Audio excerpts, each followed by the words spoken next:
are entering E&C's Pod of Awesomeness. Massive week, Birdman. Oh, this is going to be a huge podcast. It's going to be a long podcast, so you're just going to have to deal with it. It's our 1 year anniversary. We're 1 year old today. How about that, Mega Matt? There we go. We're a year old. There goes our budget for the rest of the year. Yeah, exactly. Between that and our guests today, man, we got nothing left. We might as well just close up shop. We should call it a day after this one, because I don't think the pod's going to get any higher, any bigger, any better than this one today. Yeah. Super stoked, super excited. 1 year anniversary pod. And who do we got, Birdman? And even better than that, it's a double get. It's half your get, it's half my get. We brought these two legends together for Anatomy of a Match. Yes. Yeah. Our second ever Anatomy of a Match. And, like I said, it's huge. Steve Austin, Bret Hart talking about their match at WrestleMania 13. And, it was a classic, right? And just, for us to get to sit, even us still sitting on the learning tree, and how many years between us have we had in the business, but you never stop learning. And honestly, it's just an amazing conversation with these two legends, and just getting the whole backstory and the thought process and everything goes into putting a match together like this, a classic, a match that stands the test of time. Just to me, pretty damn near perfect when you want to talk about a match psychology-wise. It just doesn't get any better. And, the crowd responded in kind. Like when you take them on that trip, when you have that the magic on that night, it showed through in this match. Well, and what was so cool for me was having not seen it in years. Yeah. And watching it back to get notes and really pick it apart and peel it apart to be able to talk to these guys about it. Yeah. It was in the infancy of Steve's, it's after the King of the Ring promo, the Austin 316 promo. So it's lit, but he was on his way, and this is what catapulted him. Right? Yes. Like he was going to get there regardless, but this just shot him through the roof. To hear the reactions to the stunner and what they became off of this match, and to see Bret, it's just such an interesting match because it's two ships character wise passing in one match, crossing each other. It's just I can't think of another match, and I'm sure some of the nerds will say, "Oh, but this match did it too." This one did it the best. Yeah, and this one changed the direction of not only the company but an entire industry. Everything, man, and everything changed off of this. And that doesn't happen without either one of these guys. Both these guys were just as important as the other in their part in this match and what it meant for the company and what it meant for the business going forward. Well, we'll talk more on the back end of this after we talk to the guys. Yeah. It was also a massive week currently in the industry, so we should probably get to that so that we can get to Bret the Hitman Hart and Stone Cold Steve Austin, man. Yeah. So I think first and foremost we got to talk about Bryan. We got to talk about Daniel Bryan. Well, first of all, we got to take full responsibility. Credit for, we basically rocket strapped his comeback, right? He was on the pod. He was very candid with the things that he said and his wanting to come back and to get cleared again. And, us doing what we do, we gave him the tools he needed to be rocket strapped and get back in the ring. Strapped him back into the ring, strapped him back into his trunks. You think the medical professionals across the world that cleared him, they listened to the pod and went, whoa. Yeah. Okay. Yeah. That's all there is to it. Yeah. That's how we're giving back, people. Seriously though, this was a it's I don't know. It's a weird thing, right? I don't know what to make of it, to be perfectly honest. Yeah. It's a strange thing, like to think of why and how. He didn't want to retire. He feels he was kind of forced into it, or not. Maybe not so much forced into it, but medically forced into it, had to, Yeah. to do it because he wouldn't get cleared again, right? So and from talking to him, he wasn't ready to give up that dream yet. Yeah. And he was going to no ends, and it's a scary thing for me knowing what I've gone through as far as head injuries and concussions and things like that go. But good for him. I mean, and you know what? The professionals that he saw and the medical, there's no way they would clear him medically if he wasn't 100% ready to do this. And if there was even 1% chance of it having any sort of negative, like if there was 1% of a chance of it being, well, I don't know, of one doctor, they probably would have said no way. Yeah. You know what I mean? Each one of those people that cleared him had to be on board 100% or else it wouldn't happen. Trust me. Yeah. Yeah. Well, and you would know, right? I mean, right. It's similar in terms of, the concussion aspect, but you're right. I mean, it wouldn't happen unless everyone agreed. And that's a great thing about where the WWE is at and their protocols on things right now. And I'm sure it's weird. It's almost like you and I are the two that would get tweeted at the most besides Brian about this. Yeah. And there was some, I got inundated, man. I got well, he's back, so you can come back, right? And it's like, oh my God, we're going to go into this again. And hey, I'm sure you got it too. And I will once again, and for the last time, say this. This is just from my end. You can say your piece after. I greatly appreciate that people would like to see me have one more match or, come back or, Daniel Bryan got cleared, so why can't you? I will never be cleared. Yours is a completely different injury. Mine is a completely different injury. He had neck issues, but it wasn't his neck issues that retired him initially. It was the concussion issues. I never had concussion issues. What I have is cervical spinal stenosis. Yeah. Look it up. Stupid neck. I have a stupid neck. Just look it up. You can look up stupid neck, and it'll probably be a picture of my neck. Yeah. Just do me a favor. Look it up, and then you will realize that the WWE will never medically clear me to compete again. And I appreciate it, but that's all there is to that. So it's different. Kurt's injuries are different than mine. Sean's injuries were different than mine, and I know they've all come back and done matches. Mine's different. I, for lack of a better term, mine's worse. So there you go. Yeah. So, I mean, I got the same thing. People, you have anything you want to tell us? I'm like, well, not really. I mean, I don't know which one to tell you. I haven't been cleared. So, there's, and I don't know if I ever would be. And to be honest with you, I'm 44 years old. Well, and I never wanted to be a guy that hung on too long. And do I think I go back and compete at a high level? Yeah, I'm confident myself that I could. But the thing is, could I or do I want to are two completely different things. So, it's hey, and here's my thing. I know I couldn't, and I also know I couldn't come back and compete at a high level. So I'm double barrels there. Yeah, I mean, if it happened to me and I was 30 years old and not 40 years old, maybe I would feel differently about it. But I'm not. So, and that's the thing with where Brian was at in his career and with what he had accomplished and what he still wanted to accomplish and the age difference and all of those things. We're well past that in the age and the let me tell you, it was Paul Smackage. He wouldn't give up his dreams either. Oh, Daniel Bryan, you look out. Oh, when you go to get that, when you go out and look for that package out front with your new kick pads and your new tights. Oh, it's me luring you in. You're gonna get rolled up, brother. Oh, I want you bad, brother. I'm a lurking in those bushes. Oh, I'll be a lurking in your beard. Oh, I'll be everywhere. I'll be ready to get you, Daniel Bryan. I thought it was a great promo by Brian. I didn't see the physicality at the end, but I just saw a picture of a powerbomb in the apron. I was like, well, there's a good test for it right out of the gate. Yeah. I saw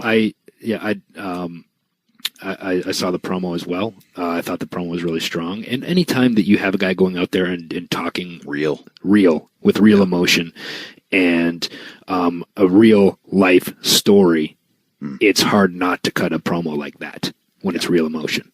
And you could tell. And, the fans haven't ever given up hope about seeing him in the ring again. It was a special moment. And,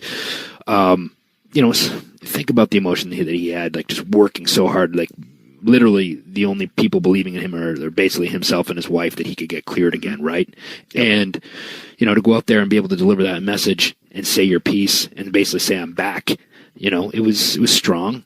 It was powerful. And honestly, it's funny how life works out because the timing of it, right? Like, even just him standing there, it's like, when I come back, who knows? And he just glances over and looks at that WrestleMania sign hanging there. I mean, you can't write stuff like that.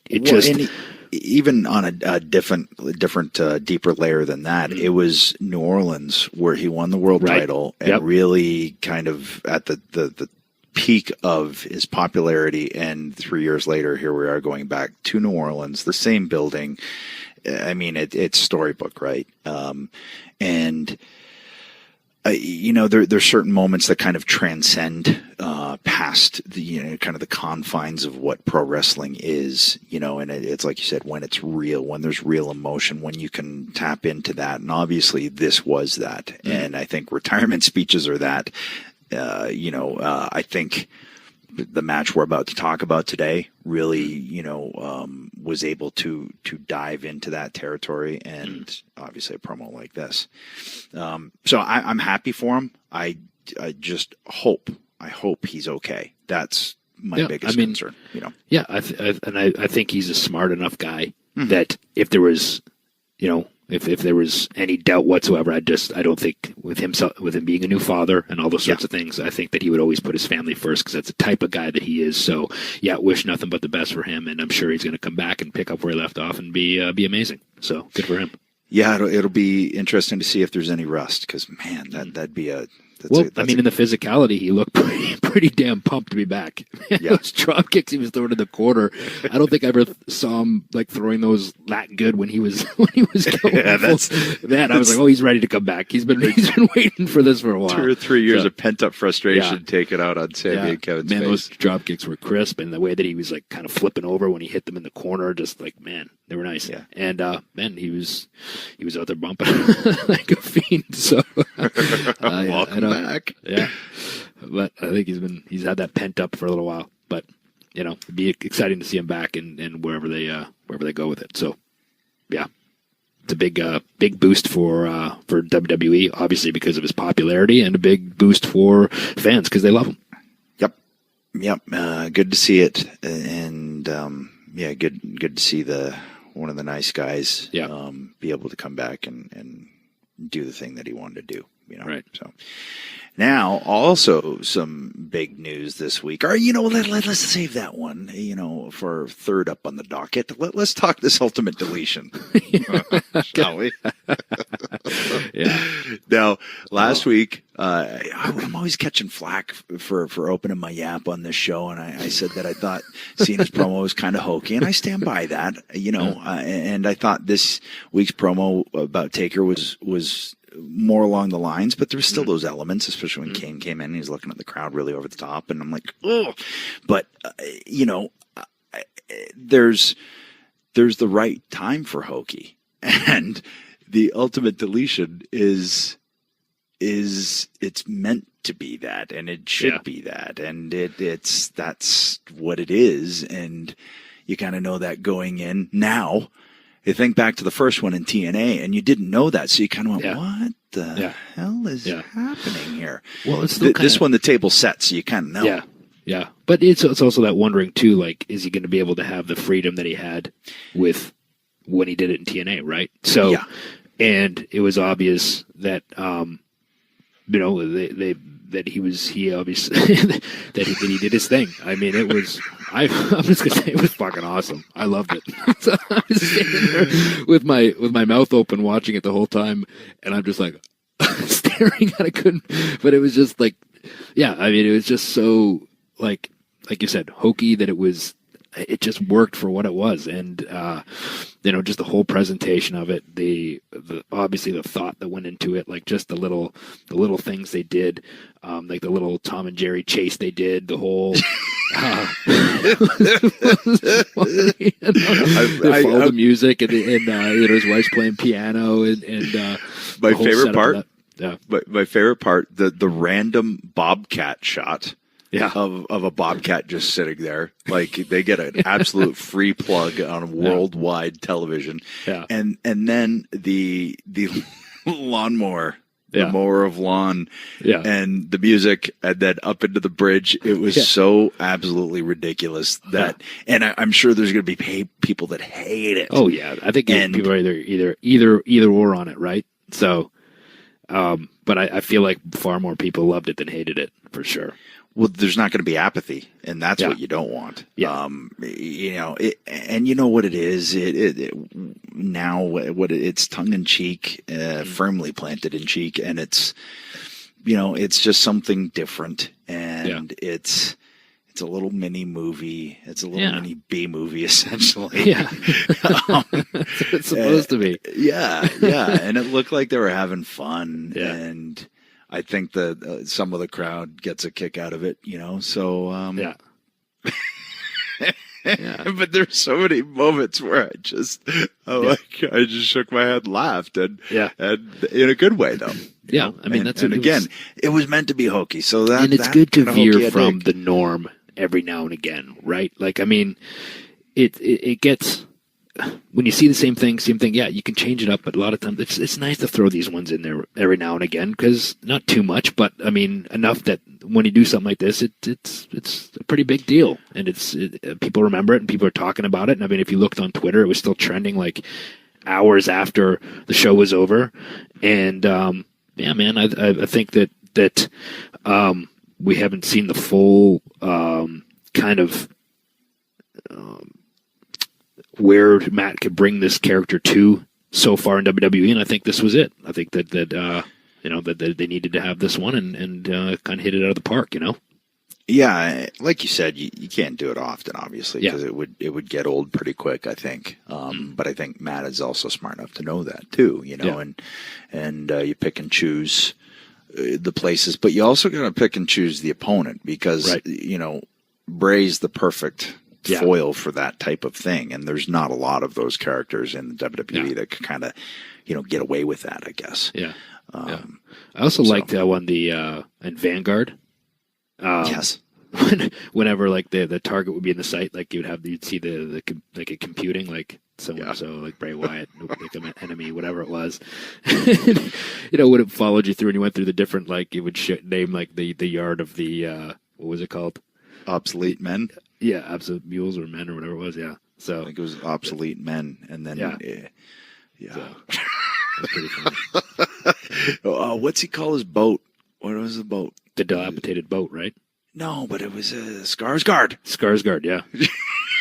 I was like, what? Skarsgård. I love it. Yeah. Interesting. We should have been in that. We should have showed up. Yeah. I mean, honestly. Can you imagine they just cut to a thing and we'd be like sitting on the barn roof or something? Or like on a scarecrow eating stick? Popcorn watching. Yeah, that'd been awesome. It does feel like an episode of the E&C show that totally reeks of awesomeness. Yeah. I will say that. So there was that. There was, Daniel Bryan's promo, and the news broke, actually by Bubba Ray Dudley on Busted Open Radio with me as the guest, and I didn't know he was going to do it. He got the pop for himself. He's smart. And it has now been officially confirmed by WWE today, as we're recording this, that we will be inducting the Dudley Boys. Yes. Yeah. No, it was very, very honored that they asked us to do it. And obviously, we've talked about it many times in the past, that all three teams, will always be linked. Anytime you think of the Dudleys, you think of Edge and Christian and the Hardy Boys, and vice versa with all those other teams. And we all help to put each other on the map, and the feud with us and the Hardys really took off when those guys showed up. I will say, well, we can't say much because we don't want to give away our speech. Yeah. right? We can't talk about. I thought we were just going to too wing much. it. Yeah, Well, I mean, yeah, probably to Mark Carano, probably like, oh my god, but no. Seriously though, it obviously a huge honor for us. And Devon, do you remember? So Devon calls, a couple months ago, I guess it was, maybe 2.5 months ago, and I didn't recognize the number. So I fabed it. I went, no, I don't know who that is. It just so happens we're at dinner together. Yeah. And then my phone rings immediately after, and it says Melbourne, Florida. And I'm like, do we know anybody in Melbourne? Like, your phone just rang, and mine. I was like, should I answer it? And then you're like, yeah, go in. Go ahead and answer it. Well, at that point, I was like, clearly it's someone we know because, So, he's calling us both. It's Devon. We had a nice conversation. And then, he said he tried to call Adam. I said, well, here, let me pass it to you because he didn't want to talk to you earlier. I passed the phone. And you guys had a nice conversation. And then, so it was, we're very, very honored to be able to do it. It'll be a great night. And they're much deserving, obviously, one of the, if not the most decorated tag team in the history of the business. So they're taking the rightful spot. So good for them. Now, I know since that announcement has been made on the old Instagram. I don't even know how to say it properly, but I have an account. Now everybody's like, what's Christian going at? What's Christian going? That's all I see. One thing I found with the Hall of Fame is people are never going to be happy. Yeah. Like from a fan base, there's always going to be something that they'll bitch and moan about. Is this the last year of the Hall of Fame? It is. So you can never go in. If it's not this year, it could never happen. Hey, and I get it though. I understand, and people are passionate. No, I appreciate it too. Like, I mean, I get it a lot too, and I see it, and I read it, and I appreciate people wanting me to be in there. I know it's not a race. One of those things. It's not a race. I'm not worried about it.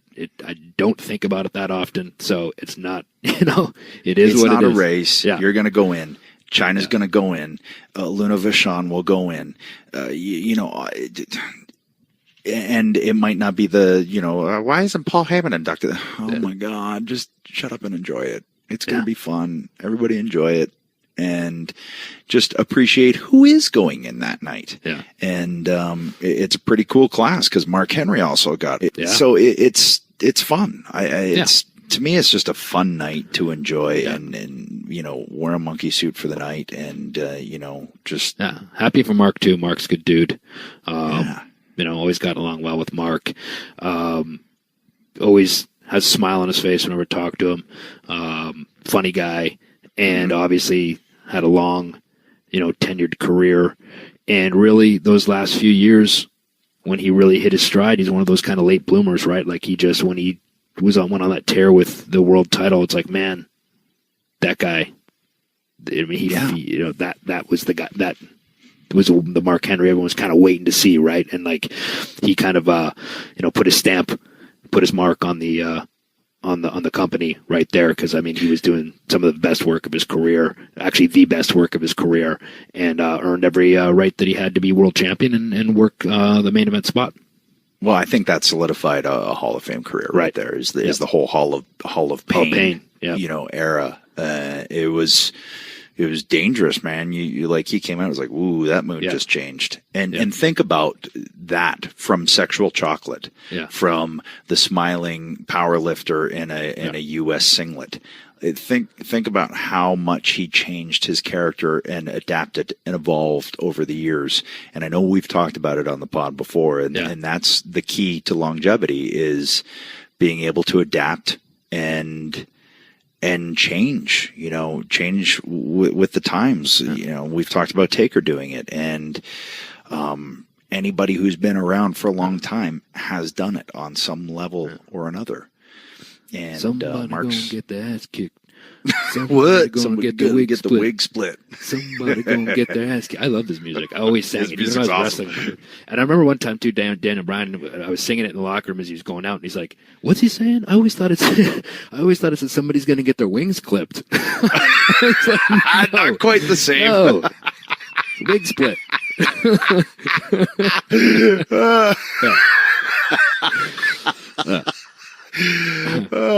Mark's just going around clipping wigs. Yeah.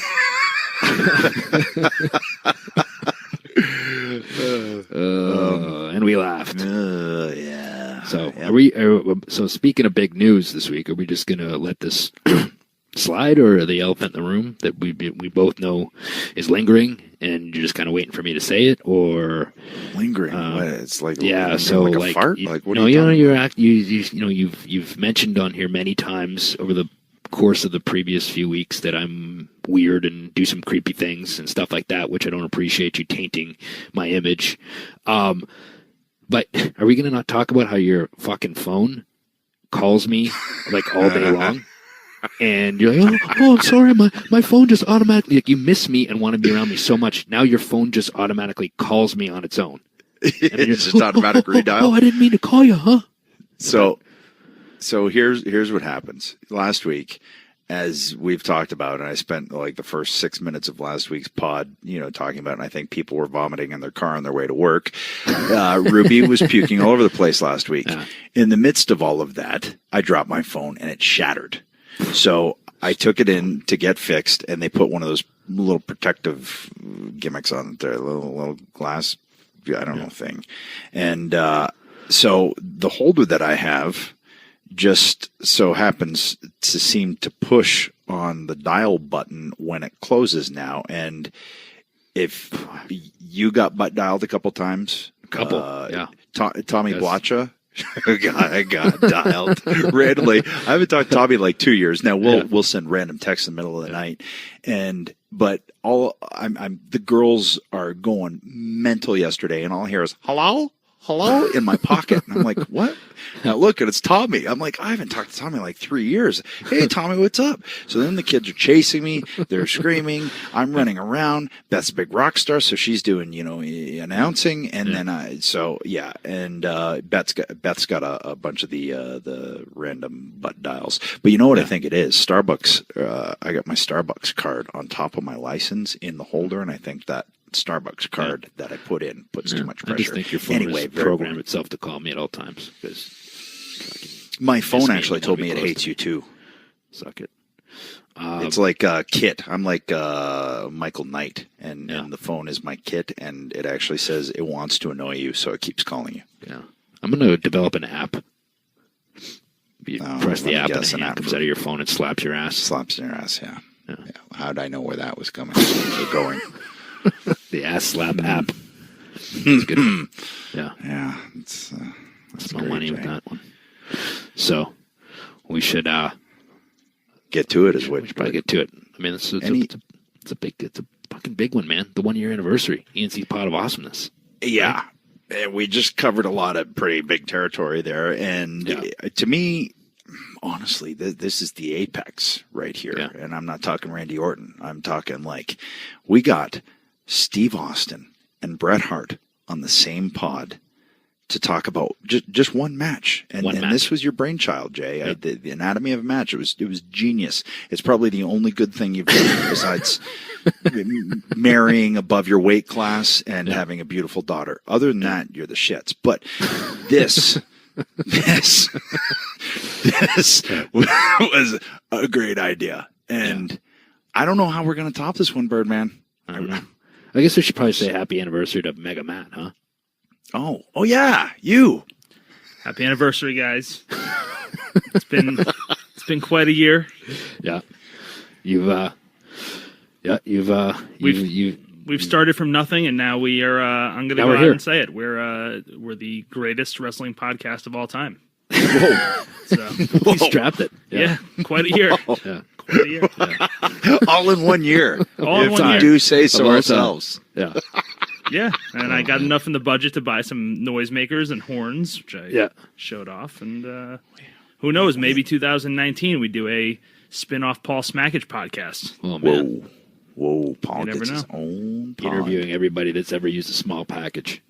Yeah, so it'll last like 3 episodes, and then, we'll move on. Wait, didn't somebody use a small package this week? Finn Balor used a nice one the week before. Last week. Yeah. I don't know. I thought somebody did this week, too. I don't know. Sure it's out there. It's a big move now. Just saying. So happy 1 year, everyone. Yeah. Thanks for listening. And Mega Matt, thanks for, producing. Your sacrifice. Yeah. Of course. Thank you for your service. Yeah. I feel like, remember those WWE Desire videos with Creed and My Sacrifice playing? I feel like we should do one for Mega Man now. Yeah. Oh man, it's my dream to be a part of like a WWE pay-per-view montage. Oh man, with the Creed in the back. They're incredible. Yeah, Just I'm a pretty good power editor. chords. I'm a pretty good editor, so I'll put one together myself for you. There you go. Yeah, take care of that. Take care of that. You have way too much time on your hands, Jay. Yeah. Ooh. Well, right. I think it's time. We can't keep them waiting any longer. They're just going to be gone. We got Steve Austin. We got Bret Hart. We got the Hitman. We got Stone Cold. This match changed all. And we are going to go in depth on this bad boy and hear what they got to say. And I'm going to say it. If you are in the industry, open your ears and really soak this one in. Yeah. If you're not in the industry, open your ears and just enjoy the processes of what goes into, making a match like this happen, and also how organically a lot of the amazing things that you see, and it when you see it, how organic a lot of them are, just through sheer professionalism. All right, Hosers, the wait is over. Here we go. Anatomy of a match. Bret Hart, Steve Austin, WrestleMania 13. Here we go. Hey, Edge, you know what? What? Buffalo Wild Wings loves a Cinderella story. It's the tale of the underdog. Like when I won the World Heavyweight Championship for the very first time. The people love that, right? The unexpected. And by their unexpected nature, you just can't predict when one is going to happen. It makes them great. It also makes them frustrating. Because at any moment, you could miss that Cinderella sighting. You could miss Christian winning the World Heavyweight Championship because it only lasted a day. What? I didn't want to talk about that part, but listen, let's get back to what we're really here to do. And unless you're spending March at B-Dubs, Buffalo Wild Wings, the official hangout for NCAA March Madness, here you'll catch every second of every game, and you'll be able to look back and tell the story of the team you watched climb their way from a low seed to the champions. But only if you go to Buffalo Wild Wings. Wings. Beer. Sports. Now before we get to it, there's only one man who can introduce Stone Cold Steve Austin, and that's me, Stone Cold Steve Austin. What?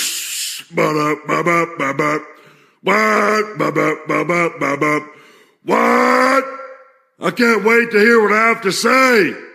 And as for my opponent, he's the best there is, the best there was, and the best there ever will be. To put Stone Cold in the sharpshooter till I pass out. Damn, Brett, my back still hurts like a sumbitch. So if you're ready to hear my anatomy of a match with Bret Hart, then give me a hell yeah. I'll just assume you reciprocated. Well, first of all, we could say thanks to both of you guys for, agreeing to jump on with us. Obviously, both huge influences in both of our careers. And, it's also huge for both of us that we became, friends with both you guys. And, speaking from, on a personal note, this is a match that I had studied when I was coming up and I was very young in the business, and one that I watched strictly, it was a perfect storytelling match and psychology and everything about it. And I just remember rewatching it, just taking different pieces away every time that I watched it. So it's exciting for us to be able to talk to both you guys about it. And just, at the time, not sure if it was meant to be that way, but it was a match that really changed the direction of the whole industry. And, again, thanks for taking the time to do this with us, guys. Absolutely. It's fun for me anyway. I'm happy to do it. Well, let's get into it, because I know you guys don't got a lot of time. So in looking at this match, the end result of this thing, everything changes. Everything in the industry from this point forward, I can say without a shadow of a doubt, this match changes everything. It changes the direction of the WWE. It changes the direction of both of your characters. When was it that you guys knew that this was going to happen coming out of this match, or that you wanted it to happen coming out of this match? Did it just happen organically throughout the months and the build up to it, or did you? I mean, was there a plan to do this? I guess. I don't think Steve knew anything about what they had in mind for me till the last minute, till that day. Steve was the first guy to come up to me and say, Vince talked to him about me turning heel. Nobody up to that point, including everyone else in the dressing room, knew anything about it as far as I knew.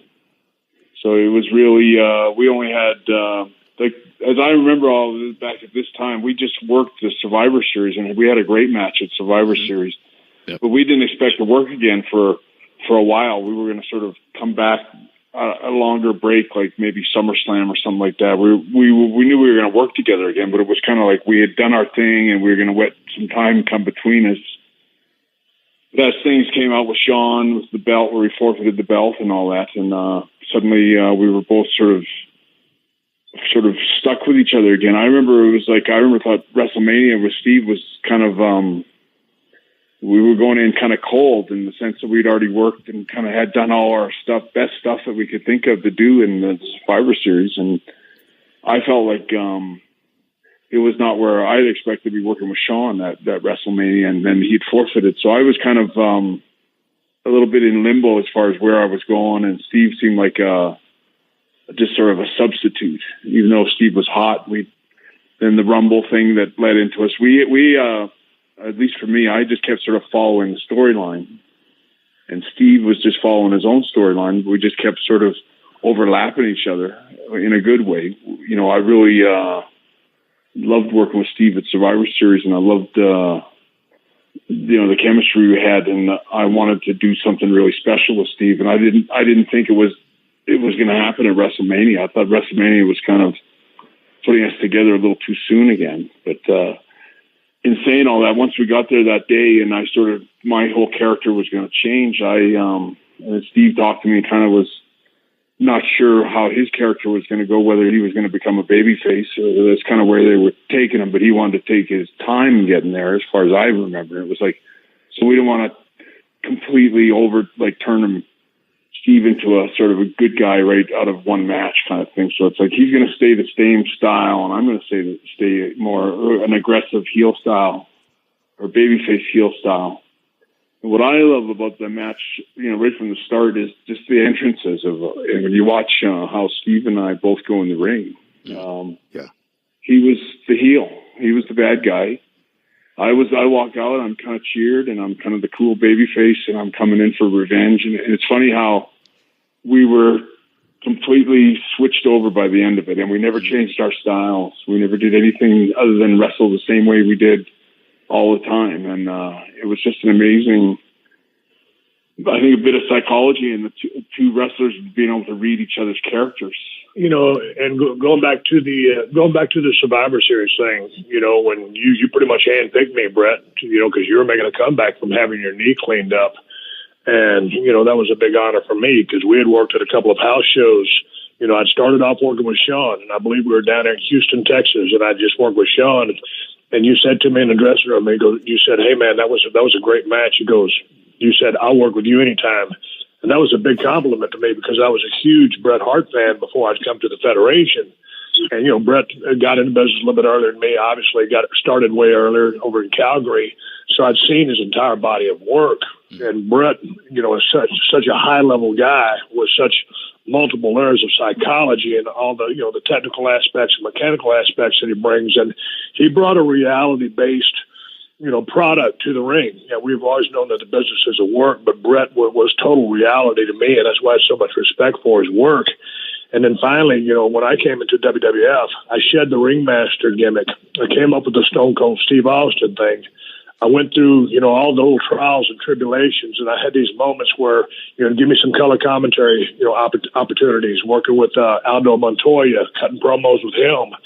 And what I was doing, I came in there as a heel, and I just started talking so much trash, so much shit, that people started gravitating towards that character. I'll never forget one house show. Brian Pillman comes in. Of course, me and Brian were good friends from WCW's on Hollywood Blonde days, and we'd kind of separated. He'd gone through the things that he'd gone through, and I'd gone my direction. We were singles now. And I remember coming back from the ring one time, and Brian had watched the match, and I got a louder pop than my babyface opponent. And Brian said to me, "God damn it, kid, you're a babyface." And I said, "F you." Because, dude, you take this stuff serious when you're trying to be a heel or baby, and and I'm trying to be a heel, and he's calling me a baby. That's damn near an insult. Yeah. And I said, "F you, dude." I said, "I'm a heel." And so all of these things started happening. And, we had the Royal Rumble in San Antonio. I get tossed out. I come back in behind the referee's back. I end up tossing all those guys or Bret over. Then we did the final four-way. When I went into that match, I truly I was sick as a dog, had a blown-out wheel. And then, we kept going, and I kept being a thorn in Bret's side, and I kept attacking him backstage. And we, like I said, I was probably the substitute, and, maybe we were going to go our own separate ways. And I'll never forget, before WrestleMania 13 happened, it was 2 weeks before the match, I believe, because I've always told this story. And I'm in San Antonio watching Monday Night Raw, and all of a sudden I see it announced that it's going to be Bret the Hitman Hart versus Stone Cold Steve Austin in a submission match. And I was livid because I am not a submission-style wrestler. Yeah. I got dropped on my head. I turned into a brawler. I was starting to become somewhat hot as a baby, but prided myself in being a heel. All of a sudden, I'm going into this match with Bret the Hitman Hart, which I love that. But the submission part totally threw me. And I remember I voiced my concerns to Vince McMahon because I truly felt that they were putting me in a compromising position because I'm not a submission wrestler. Everybody knows I only had about 3 or 4 moves, and the rest were raking the eyes, ball shots, and stuff like that. So this is not going to be a match that's catered for me. And as we rolled into Chicago, before we went to the finish room, I just knew, and Chicago was becoming somewhat of a stronghold for me. For some reason, those fans really kind of gravitated towards that character and myself. And I just figured we're going into this thing. I believe we were the third to the last match. We were in a real good position. There was a buffer match between us and the main event, which was Sid versus Taker. And, man, I really thought, and I believe Bret shared these same sentiments with me, but he probably thought the glass was half full, being the worker in person that he is. But I thought we were going to stink the joint out. I truly did. And we did everything but that. We ripped it apart with a 5-star performance and started the execution of what, we would need some work on the back end for Bret to turn heel and for me to turn babyface. But like he said, maintaining the both styles of work with which we had. Steve, let me ask you a question. Like when you were saying that you were kind of, pissed off that this was going to be a submission match and you didn't have any submission moves and things like that. Was it, did you know at the time that Vince was wanting to go in the direction, or did either of you guys know that he was wanting to maybe kind of do a switch there with you turning more babyface and Bret eventually turning heel and kind of starting the ball rolling on that? And was it almost him kind of foreshadowing there, like putting you in a match that people know that your character is at a disadvantage? You know what I mean? Like, is that kind of like the kind of foreshadowing of that type of thing? Like you're already at a disadvantage going into it? I didn't know what Vince wanted out of me as far as after that match and what direction I would really be going in. And Bret, being the veteran, having much more of a relationship with Vince and having been there for as long as he had, probably knew way more than I did. I didn't really, understand the magnitude of everything that was about to happen, and that I was going to transition into, one of the hottest baby faces in the history of the business. And this was going to be, I can say right now, without Bret Hart, in my career, I don't think I have the career that I ended up having, whether you start with Survivor Series or talk about this match and just our feud in its totality. I would have never been the same, or I probably would have never, ever reached the heights that I did had it not been for Bret Hart. But I did not know, coming out of this match, things would go like they did for him and for me.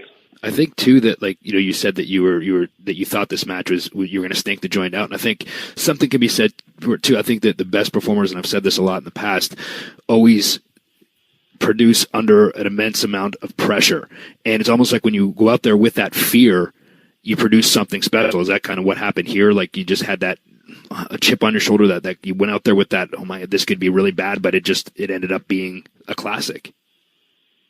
Well, man, no, I didn't have any fear in me whatsoever because I was riding pretty much a professional high because mechanically I was very good in the ring. I was very aggressive. My character was in a very good position. They were putting me in good positions. And I knew with working with Bret, I figured technically, we could sneak the joint out. But if you'll remember this, Bret, we went to the finish room. And as I remember this, it's Bret, myself, and Vince McMahon. I don't remember anybody else being in that room.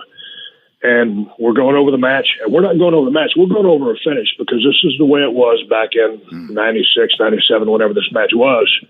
He says, I want you guys to go out there, and at the end of the match, Bret's going to have you in a sharpshooter, and you're going to pass out.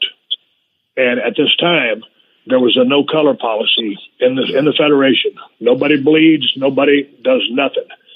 So, he gives us our marching orders. Bret might have asked a question or two, but, we went out, and we kind of just walked out to the arena. Nobody's out there. The doors aren't open. And I'm thinking to myself, man, I'm really second guessing this finish. I was always willing to put Bret over, but I was second guessing me passing out in the sharpshooter. So I circled back around to Vince. I knocked on his door and he let me in. And I said, Vince, are you sure about this finish? I said, man, I don't know. I said, are you sure about this finish? And he goes, this is a straight up quote from Vince. He goes, goddamn, Steve, I promise you it'll work. And I said, okay. And I trusted him. And that's when I went back out to Bret and we started pacing around the ring, just kind of chatting. And Bret said to me, and he goes, Steve, if you're going to pass out in the sharpshooter, you need to have color. And I said, man, do you think? He goes, oh yeah, I know. Well, here's the thing. There's a no color policy. I've been in the company probably about a year. I don't have any stroke. I don't have any pull. And so Bret, being the veteran that he is, he says, if you want, I'll do it. And I said, because that's meaning he's taken me under his umbrella policy of seniority and his legend that was ongoing in the WWF at the time. So I said, okay, man, cool. So people have always asked me, hey, man, you never did any blade jobs in the past? People said, Bret Hart cut you. Were you afraid? No, I wasn't afraid. I'd done many blade jobs before. But when the man, Vince McMahon, says no color, man, I'm going by those orders. Yeah. And Bret was covered my ass. We needed that drama at the end of the match. And I have another story as we get into the match, but I'll never forget Bret making that call. And when you look, and I've watched this match twice because I knew we were going to do this show, that imagery and how Bret brought the offense to me, that grinding style that he always had, his intensity and his focus, especially when he's working my leg, that color, that iconic visual of me, and I timed that sharpshooter. It was between 1.5 minutes and 2 minutes. And from when he put it on, when he turned me over to when I just passed out. And that was absolute magic. And obviously his altercation when he went back to working my leg, and then Ken belly to backs him. And then the way Bret cowers down from him or just turns away from him, his step through of that rope, his paws on the apron, the timing, the deliberation, the way he did everything that he did was just absolutely magic. And you can go through this match and you can pick up so many subtleties that a rookie or someone without a trained eye would just gloss over and miss. But it was absolute magic that night. And I didn't mean to get ahead of myself, but I'm going back to the fact that Bret suggested, Steve, you need color. And he was right. Well, that's a great point, and I took notes on this thing because I went back, I rewatched, I peeled it apart years ago, but peeling it apart now and seeing it again, it's still just like you said, the subtleties in this thing. And so, Bret, you talked about how, let's say in a perfect world, you and Steve work for the first time at WrestleMania, or it's the last time, it's your blow off. It's not that. So, and it's a submission match to Steve's point. If you listen to the commentary, Vince covers it. He says, Steve can beat, Bret into submission until he gives up. So that at least covered that. Cause I get that aspect of, correct. Well, they're not going to think I have a chance because this is Bret's specialty and you want there to be some question as to what the finish is going to be. But you guys come out, the glass breaks literally for the first time.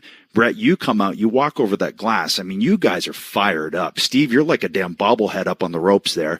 Bret, you're power walking down there. You could feel that you guys whether it was exactly where you wanted it or when you wanted it, that something special was going to happen. At least me as a fan, and still a fan watching this, the intensity at the beginning, Bret, did you feel like that was the tone, set right from the double leg at the beginning?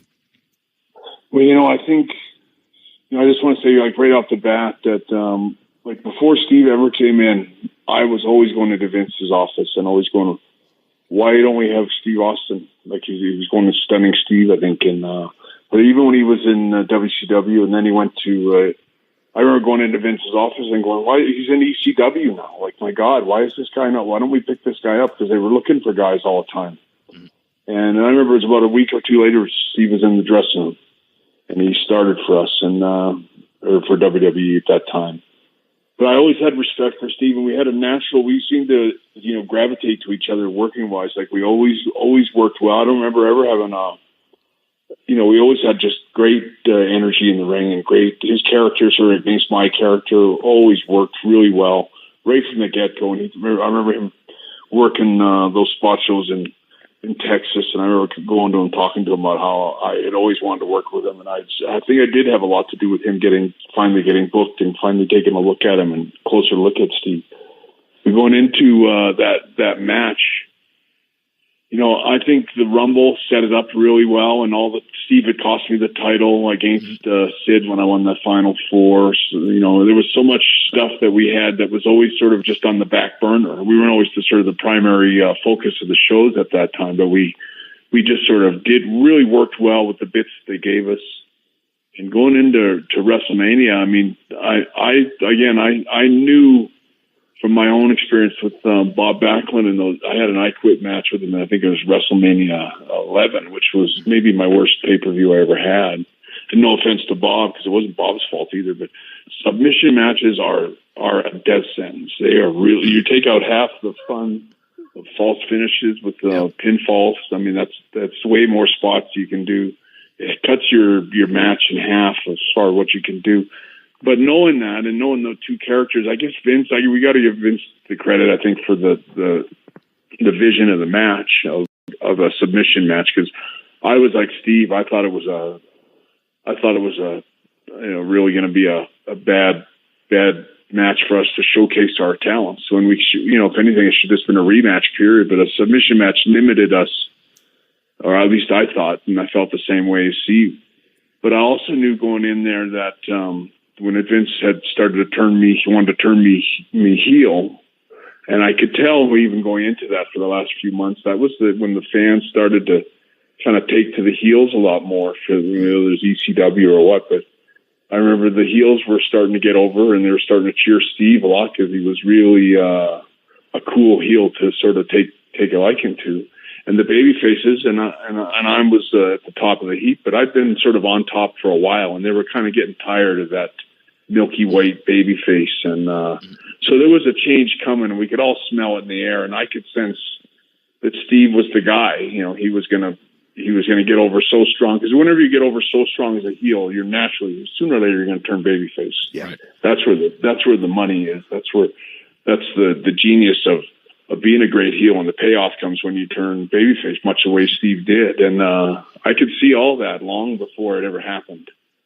And I knew going into that match that we needed to have a real ass case. I remember the psychology me and Steve talked about when we walked to the ring was this thing, like if I was in this reminds me of a school fight. That's what I always remember talking about. So this is like a school fight with two, like, the guy that's the quarterback on the football team that's been a good guy for, everyone in high school knows he's the dude kind of thing. And Steve's like this badass that just came from another school. And there's going to be, you could see this kind of showdown coming for a long time. And it's like they're going to fight after school.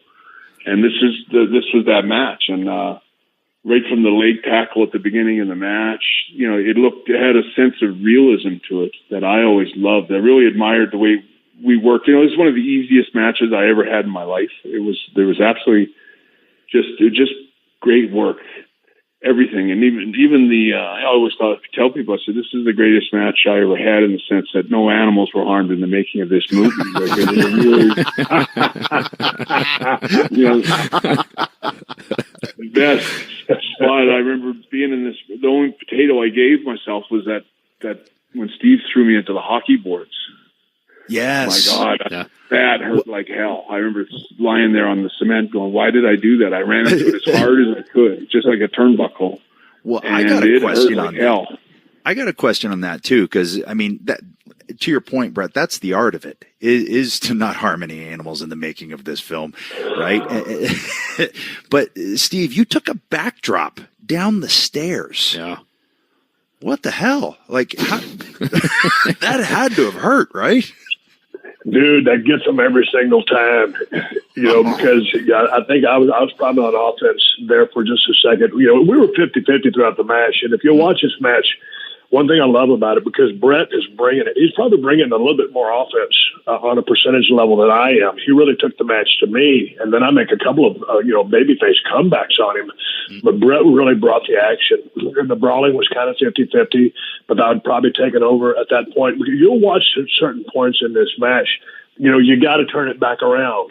So going for the old pile driver, whether you're on the ground, on the cement, or on the stairs, that's a great spot to turn it around. And actually, because the stairs are sloped, it's an easier bump than it what actually looks like. It looks very painful. It's pretty effective and pretty easy. And going back to Bret's point, the match was so easy because you'll see a call here or there, but heads are down. You'll never see any mouths move. And going back to when we came back over the guardrail, or maybe this was after the clothesline from the apron to Bret on the floor, and I see the staircase laying there. Well, when Bret and I had kind of talked about this match, there were maybe 5 to 7 things that we knew were going to happen. The rest was all called on the fly in the ring, and that's a shoot. And so I see these stairs, and I said, oh, man, Bret's laying there. He's selling for me. And then so I just, as I'm getting up, I say, kick me. And he kind of goes, huh? And I just said, kick me. Because I was going to pick up the stairs, and I was coming at him, had the stairs over my head. So if he doesn't kick me, I've really got to hit him with these stairs. And, of course, Bret, kicks me in the gut. I go ass over tea kettle backwards. He takes back over on me. It was just little things like that. And feeling that crowd and just really listening to the crowd. And we just, like I said, you can watch that match and you won't see a lot of communication because it was really just going from one thing to another. And there's no tells, there's no foreshadowing in this match. You don't say, oh, you can tell this is going to happen because the match was completely, like I said, we had bullet points. And one of the cool things about this match, where I'll let you guys go back to asking questions, was even getting towards the end of the match. We knew that we wanted to use the bell on the finish. We just came out of that out in the blue. I was going to wrap the extension cord around, and when I did that in very dramatic fashion, 3 wraps, so everybody gets it. Hey, he's got a friggin' extension cord. He's fixing to choke Bret. Yeah. But it's the introduction of the bell. Bret got me in a compromised position. He brings the bell, puts it on the apron, changes his mind. Hey, a steel chair would be better. So we've introduced an object there that we're going to use for the finish. It's there, ready at hand. He goes back and gets the steel chair. He's going to do the Pillman.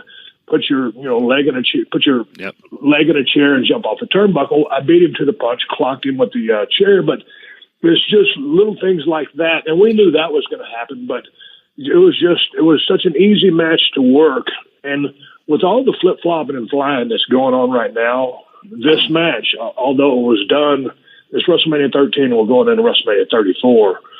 All these years later, this match still holds up, whether it was back then, right now, or in the future, because of the physicality, because of the intensity. There's nothing crazy that goes on in this match, but it's so real it will hold up to the test of time. It goes back to what I mean. I say this a lot, right? I mean, and I think that sometimes they get away from the essence of a lot of times what a match is, and that's selling. Like sometimes that's kind of becoming a lost art form, and I think that was apparent in this match when it's done right. You don't need the huge moves and all those other sorts of things to kind of fill in for that. Like, I mean, when you were talking about lifting up the stairs and him kicking you, just the way that you felt looked like you almost broke your ankle. you know, and just that subtlety on that sell. And then when you get up in the ring and, you know, how you were saying how aggressive Bret was on his offense, and then he climbs up to do the forearm we've seen him do a million times when the guy's in a prone position, but you weren't in that position. You were trying to pull yourself up off the mat, and he's like attacking this wounded animal that's fighting for his life. Like you're trying to get up, and he hits you with that forearm as you're getting up, and just little things like that to me mean more than just throwing out like a big move just for the sake of doing it. You know what I mean? And then later on, when you had when you said you got up and he had your foot in the chair and you stopped him, and when you got up, you didn't just start hitting him with the chair. You hobbled around the ring, and then you know that you didn't oversell it for the rest of the match, but that affected you the rest of the match. You could see you had that limp, that hitch in your giddy up the rest of the match. It was there, and that told the story for the rest of the match. It did, and it was gritty, and the way he was attacking me, and you know, the one spot, and you know, doing the sit down thing on my legs, dropping the arms on inside my knee, and finally he's going to drag me back to the ropes again, and I just said, I'll move, and when I moved, he came down, hit his ass on the mat. You know, that's when I hit him with a stunner out of the blues, and to get back to cell mode. But and if you'll notice, then he sells the stunner. I can't win by pinfall, as Jerry Lawler, you know, covers in the color commentary. And you know, I've got to add, the commentary in this match was spectacular. A lot of people think Vince McMahon is over the top. Bullshit. He brings so much enthusiasm, passion, and he's the master storyteller. He's the owner. He's the booker. He's the vision. He knows everything. He didn't know about the color, but he knows the story better than anybody because he's had the vision and he knows where we're going. Jim Ross was absolutely on fire, and Jerry Lawler was on fire. So, you know, after that stunner, you know, I blind feed back to Bret, who, you know, I want to go back into cell mode. Bret kicks my leg back from under me, and there we go, back into action. It was just tit for tat. And nothing spectacular. It was just a working man's match with no crazy bumps involved. But the thing about what I loved about this match is it felt real.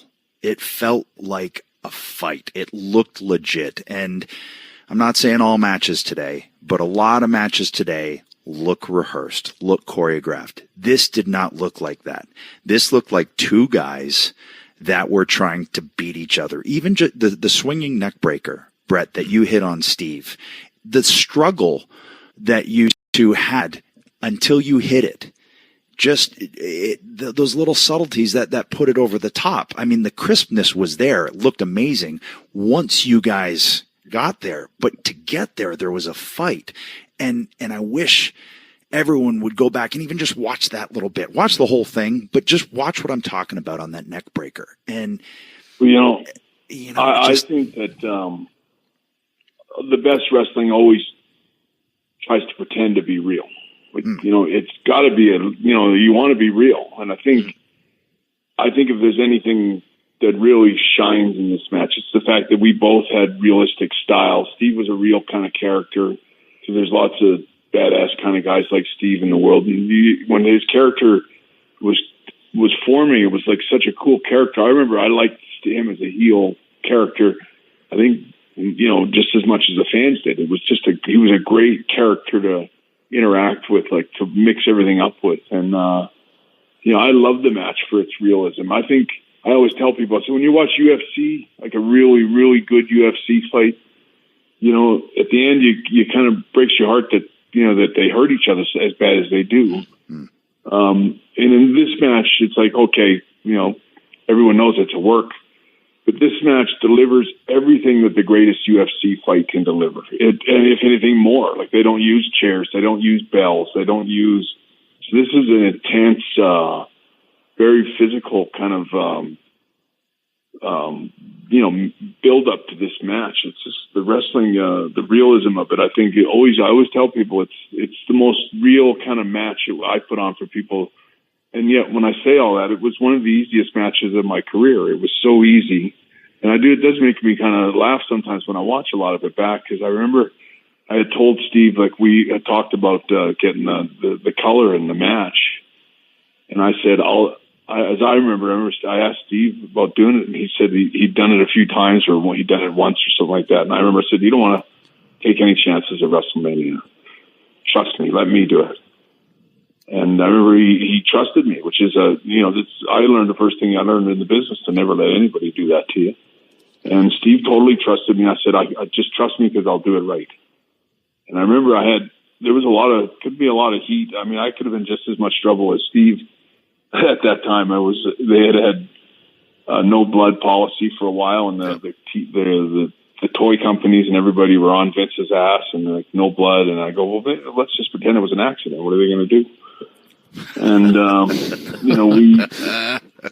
remember I kind of had Steve talked into it, and I said, but if you change your mind, because it was a pretty serious decision to go in there and make that call, and for me to make that call for Steve or vice versa, it was like, I said, if you change your mind, we'll abort. We'll if you really feel uncomfortable about it, we won't do it. I said, but if you give me the green light, we're doing it, and there'll be no turning back. And so we were in the ring, and I think it's somewhere in there just before I got tossed out of the ring. I asked Steve if he wants me to do it, and he goes, yeah. And then as he's throwing me the ropes, he goes, maybe we better not. And I remember hearing it and going, I had already got it out and had it in my hand. And when I landed on the floor, I got it out, and I remember Steve goes to throw me into the railing, and I'm reversing Steve. And if you watch, I'm going into Steve's ear, or I'm yelling out to him. It's like, it's too late. Everybody yelled, too late. And I remember I walked over, and I remember, I'm looking right at all the fans, and Steve's looking at the fans. It's right in front of everybody, including Vince is like 1 foot away. And, we did it. And if you look at it, it is absolutely perfectly done. There's hardly any, it's not a big open gash, and it's not just it was just a perfect, it was a master class of color. Yeah. Another beautiful part of that match is like ball shots. Ball shots are almost a cartoon thing now, and have been for a long time. They do the ball shot, the punch up the arm up the crotch kind of thing when the guy's standing over you and stuff. It was always kind of lame.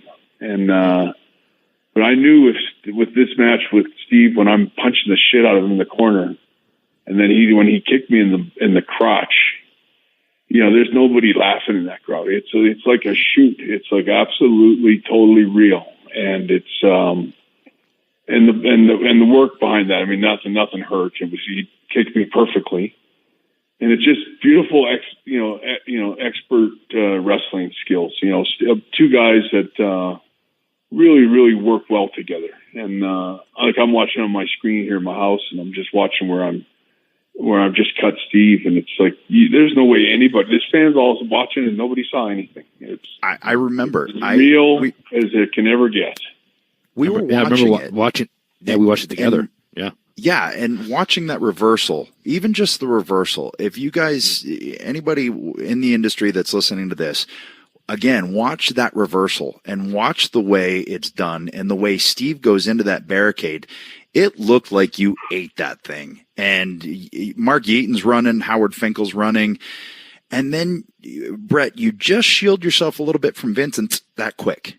But there's no way at that. I was like, oh, that was Hardway. I remember watching it thinking, okay, that was Hardway. There's no way. And and also I think that the distance that Steve went when the reversal happened, it was almost like whether you consciously or subconsciously did it. But for me, when I took it out, especially when I just watched it back recently, it was one of those ones where, the wheel went out on him again. He's in trouble. The reversal, he can't put the weight on the leg, and boom, like it to me, it just, all that stuff ties in psychology wise. And that's when things start to really, that's when the story, that's what makes a match, Well, going back to that, when we were in the ring, it's the gut shots, and Bret starts teeing off. He's really working my midsections, about 5 punches, and then he goes to hit the ropes, and I sidestep him, send him between the second and third.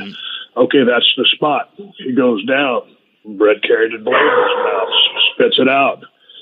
He picks it up.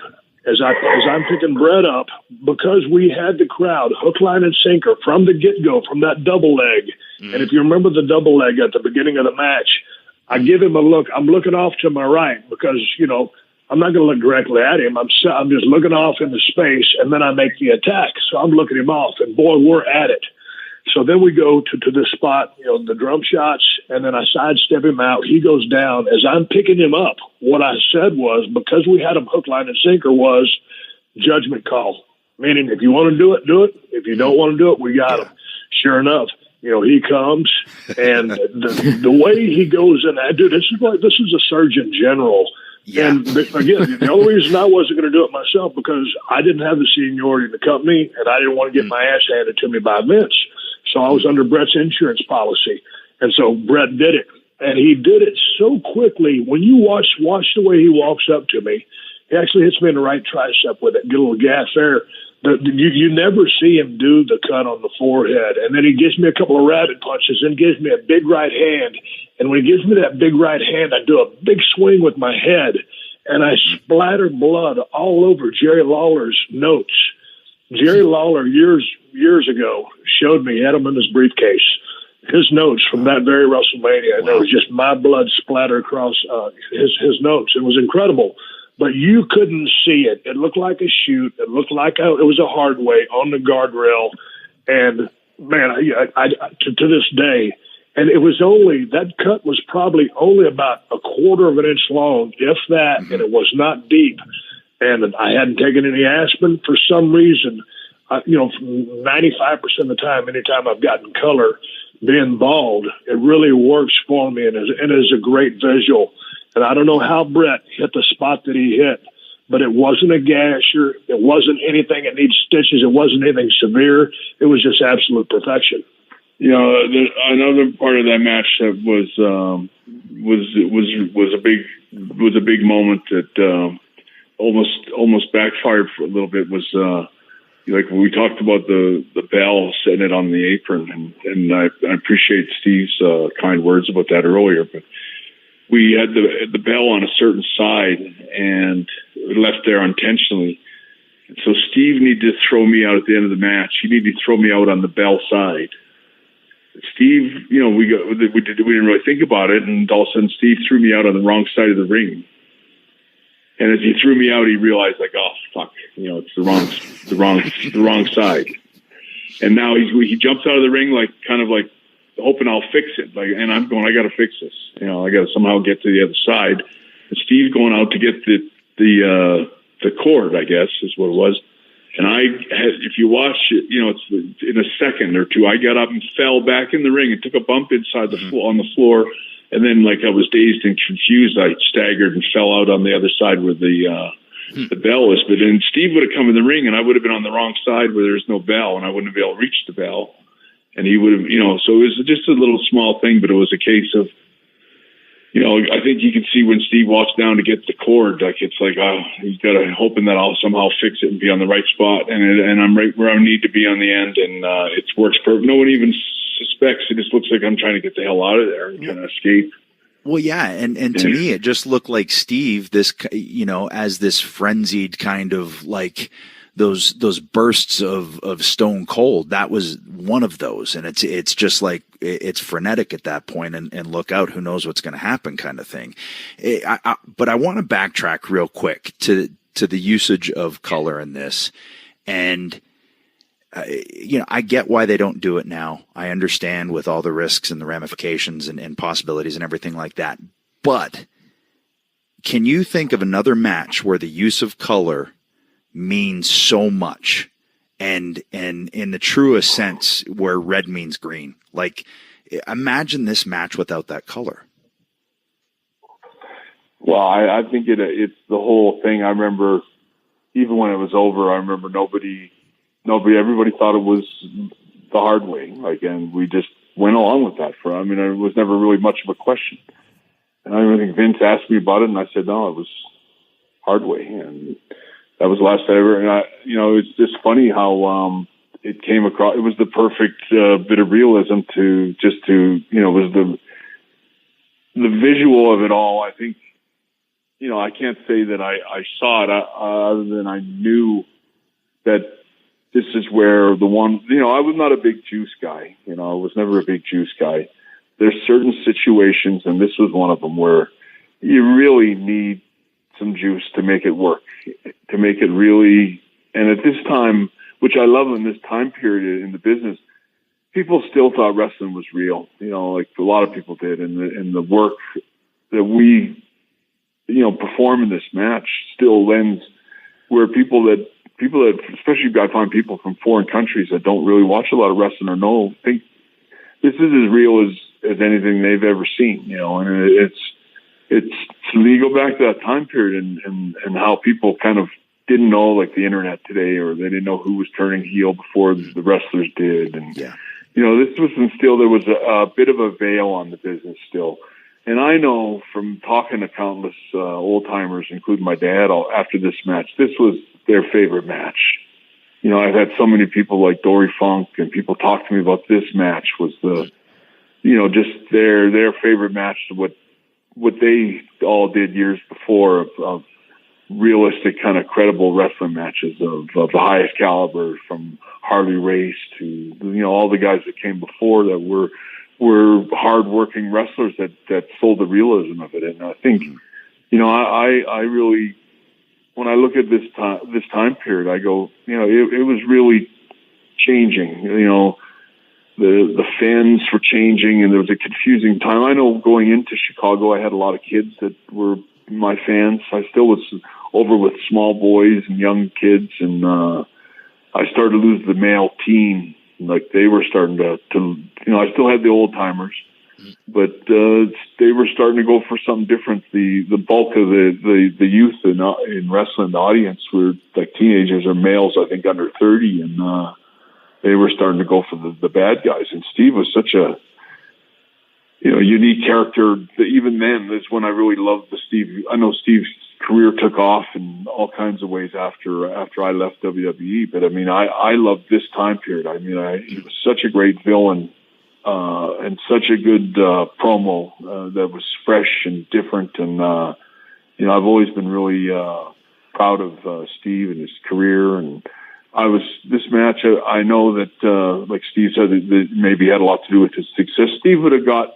where he needed to go no matter what, because he was just too good a worker and too good a talent. But I think this was I just knew what Steve needed, and I knew how to work with a guy and we both, there's never a struggle in this match. There's never a question of me wondering what Steve's doing. Whatever Steve does, whether it's the neck breaker or the stunner right out of nowhere, it's always like makes sense. And if, I cut him off with a kick in the knee or a thumb in the eye, and we just always had, I think right from the day one, we had a good chemistry. I don't remember ever having a bad match with Steve ever, anywhere. And, every time we worked, it was always a big smile when we saw each other in the back. And I was like, that was great stuff. Like, we loved working with each other. It was, I loved every minute of working with Steve. Bret, one of the things I wanted to ask you, because you said it before, and what you were just talking about, you were feeling a little bit of a changing of the guard, and you could tell you were losing parts of the audience, but you still had different parts of the audience from the babyface standpoint. And so, me, obviously, I was very in tune with who was cheering for me and who wasn't as well, or who was booing me. That's what I was really concerned with. And because I was trying to be a heel, and this was a transition match. But I've always, as deaf as I am, and as hard of hearing as I am, when I get into an arena, I can hear a mouse fart. And man, I am really in tune with that crowd. I am hearing and feeling everything that they're giving me, and I know who I'm getting. I know who I'm not getting. And when this match was over, I'm laying in a pool of blood. I passed out from the sharpshooter. It was one of the greatest feelings I've ever had in my life. There was still work to be done on my end, getting to where Vince ultimately wanted me to go. There was work to be done on Bret's end. Shamrock helped that along, and Bret's subsequent promos would help that along. But I just remember laying there, and I didn't really, I always knew it was a great match. I knew that probably no one was going to follow it, and we just blew the roof off that place. So I was feeling good about what we had done in the small picture. The big picture was yet to happen. So my question to you, Bret, as I'm watching myself sell the sharpshooter and limp up, the aisle, and their Austin chant starts, and I let them in for about 3 seconds. I don't acknowledge them. I look at them to acknowledge them. I don't shake my head and nod for them. I let them in just a fraction of a second there, and a lot of people will watch us and not even realize what I'm doing. I'm not trying to just all of a sudden switch baby, but I'm recognizing the fact that they started chanting Austin. So I knew we'd rock the joint. Bret, when you left, people were cheering you. The one guy flipped you off, and you flipped him off back. What were you feeling after going through a hellacious match? It was a physical struggle. We had a blast. We told a great story. But what were your feelings knowing where you were going as you walked back, to the dressing room area? I knew that I was going to turn heel the next night in a very subtle but strong way with the way I did that promo the next night. I kind of knew where I was going. I was a bit worried about, I wasn't sure how the U.S. bashing thing was going to go, and I was kind of trusting Vince on a lot of that. But I knew, I'll be honest, it's like psychology is something you learn in life. And I think if I learned the psychology, I knew the psychology of the match from a school fight. I remember that there was a fight much like this. I watched it. I wasn't in it. But it was a sort of a baby face against a badass kind of a tougher guy, or like guy that was got into more trouble and stuff like that, and was a kind of a badass in school, and he was new. And I just remember the fight, and I remember it was a really good fight. It was toe to toe, and both guys, were laying a lot of shots. It was an intense fight. I remember finally the babyface won with a really big punch or knockout punch at the end of the fight, and the other guy gave up. And I remember watching it, and I just remember somehow, even though the bad kid started it and picked the fight and he was expected to win, and the babyface won and just beat him fair and square.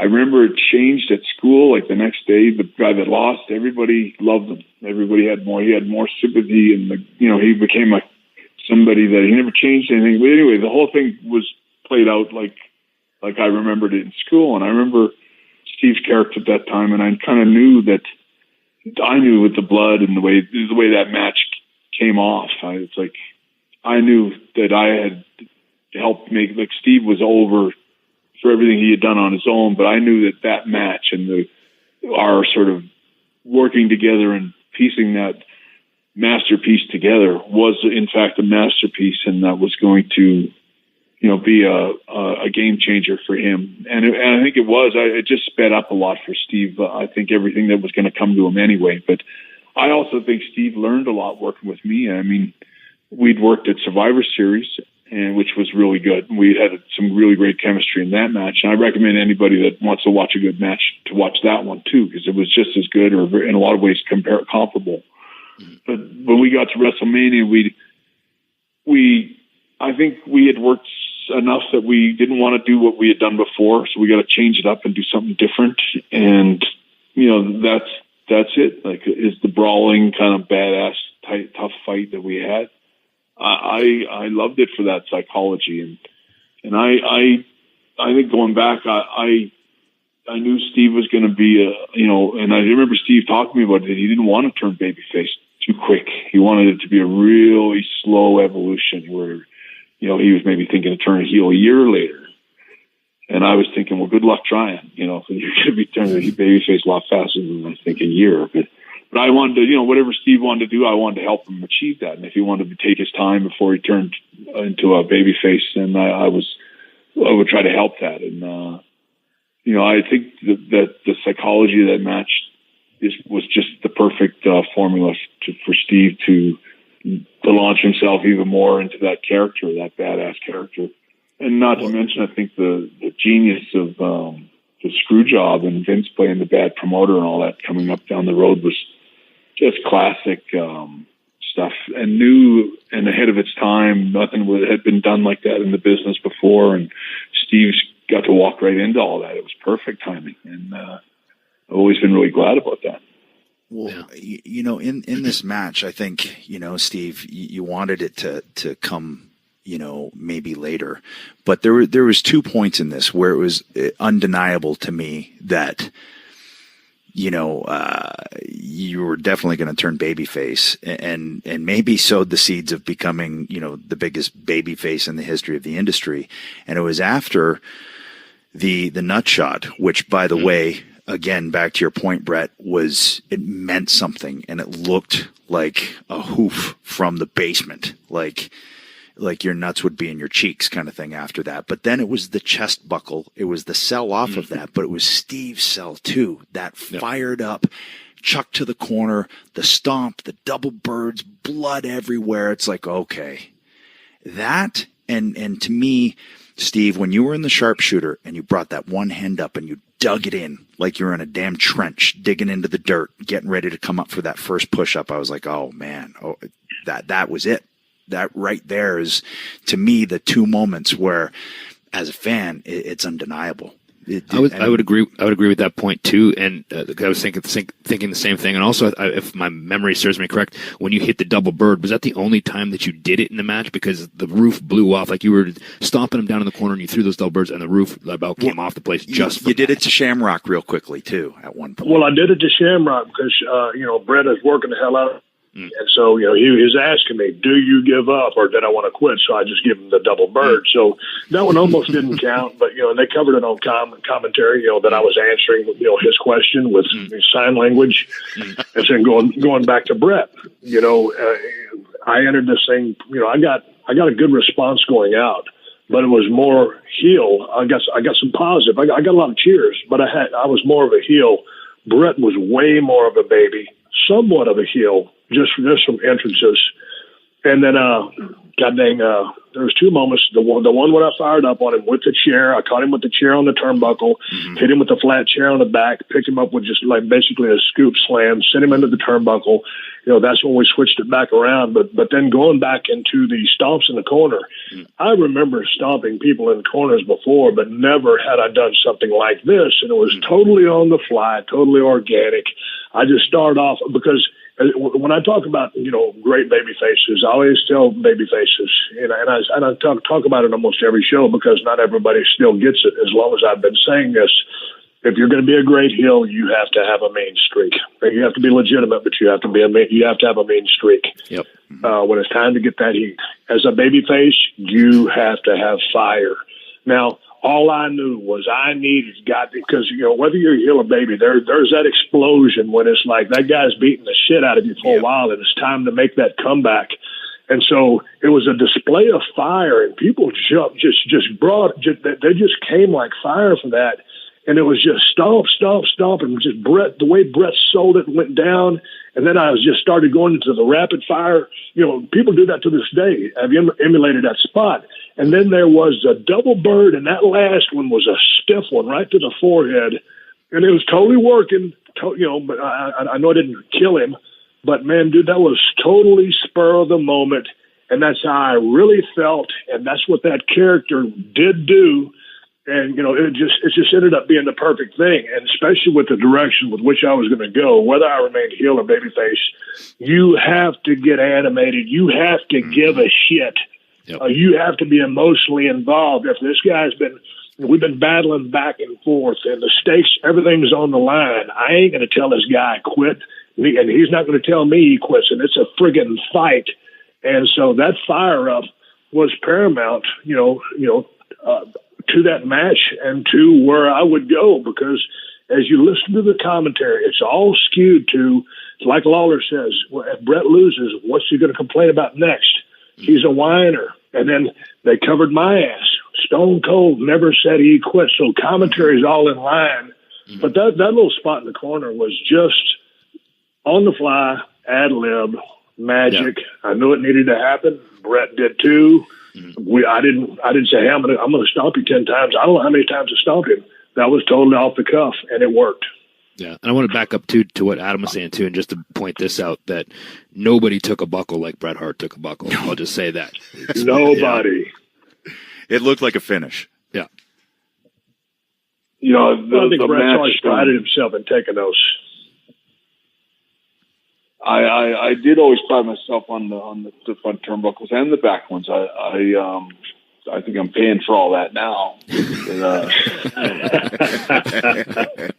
But in this match, I think there's a lot of funny things that is little things that are really exceptional. Like, the brawl. I remember one of the few things that we kind of had going out to the ring, like that we got permission to do or were told it was okay for us to do, was to fight up through the crowd. And,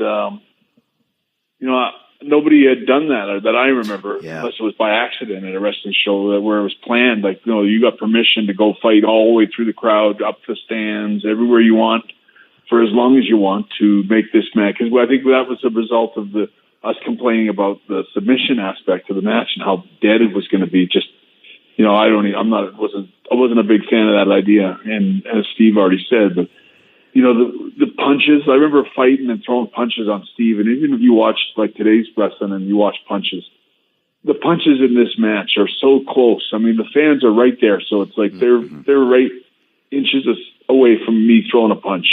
And I know that. I know that Shamrock kind of pushing guys out of the way and stuff, and there's no security or anything, but it's just, when you watch it, I mean, I love the fact that I can throw these punches on Steve and he's selling them and they're right in front of everybody and they're going, wow, that's as real as it gets, right up close. And it's not like on camera, it's like everything looks so real, right to like the backdrop and the fighting through the crowd. And, I love this match for how, like you were saying, we just switch back and forth all the time. Like Steve didn't need to call anything.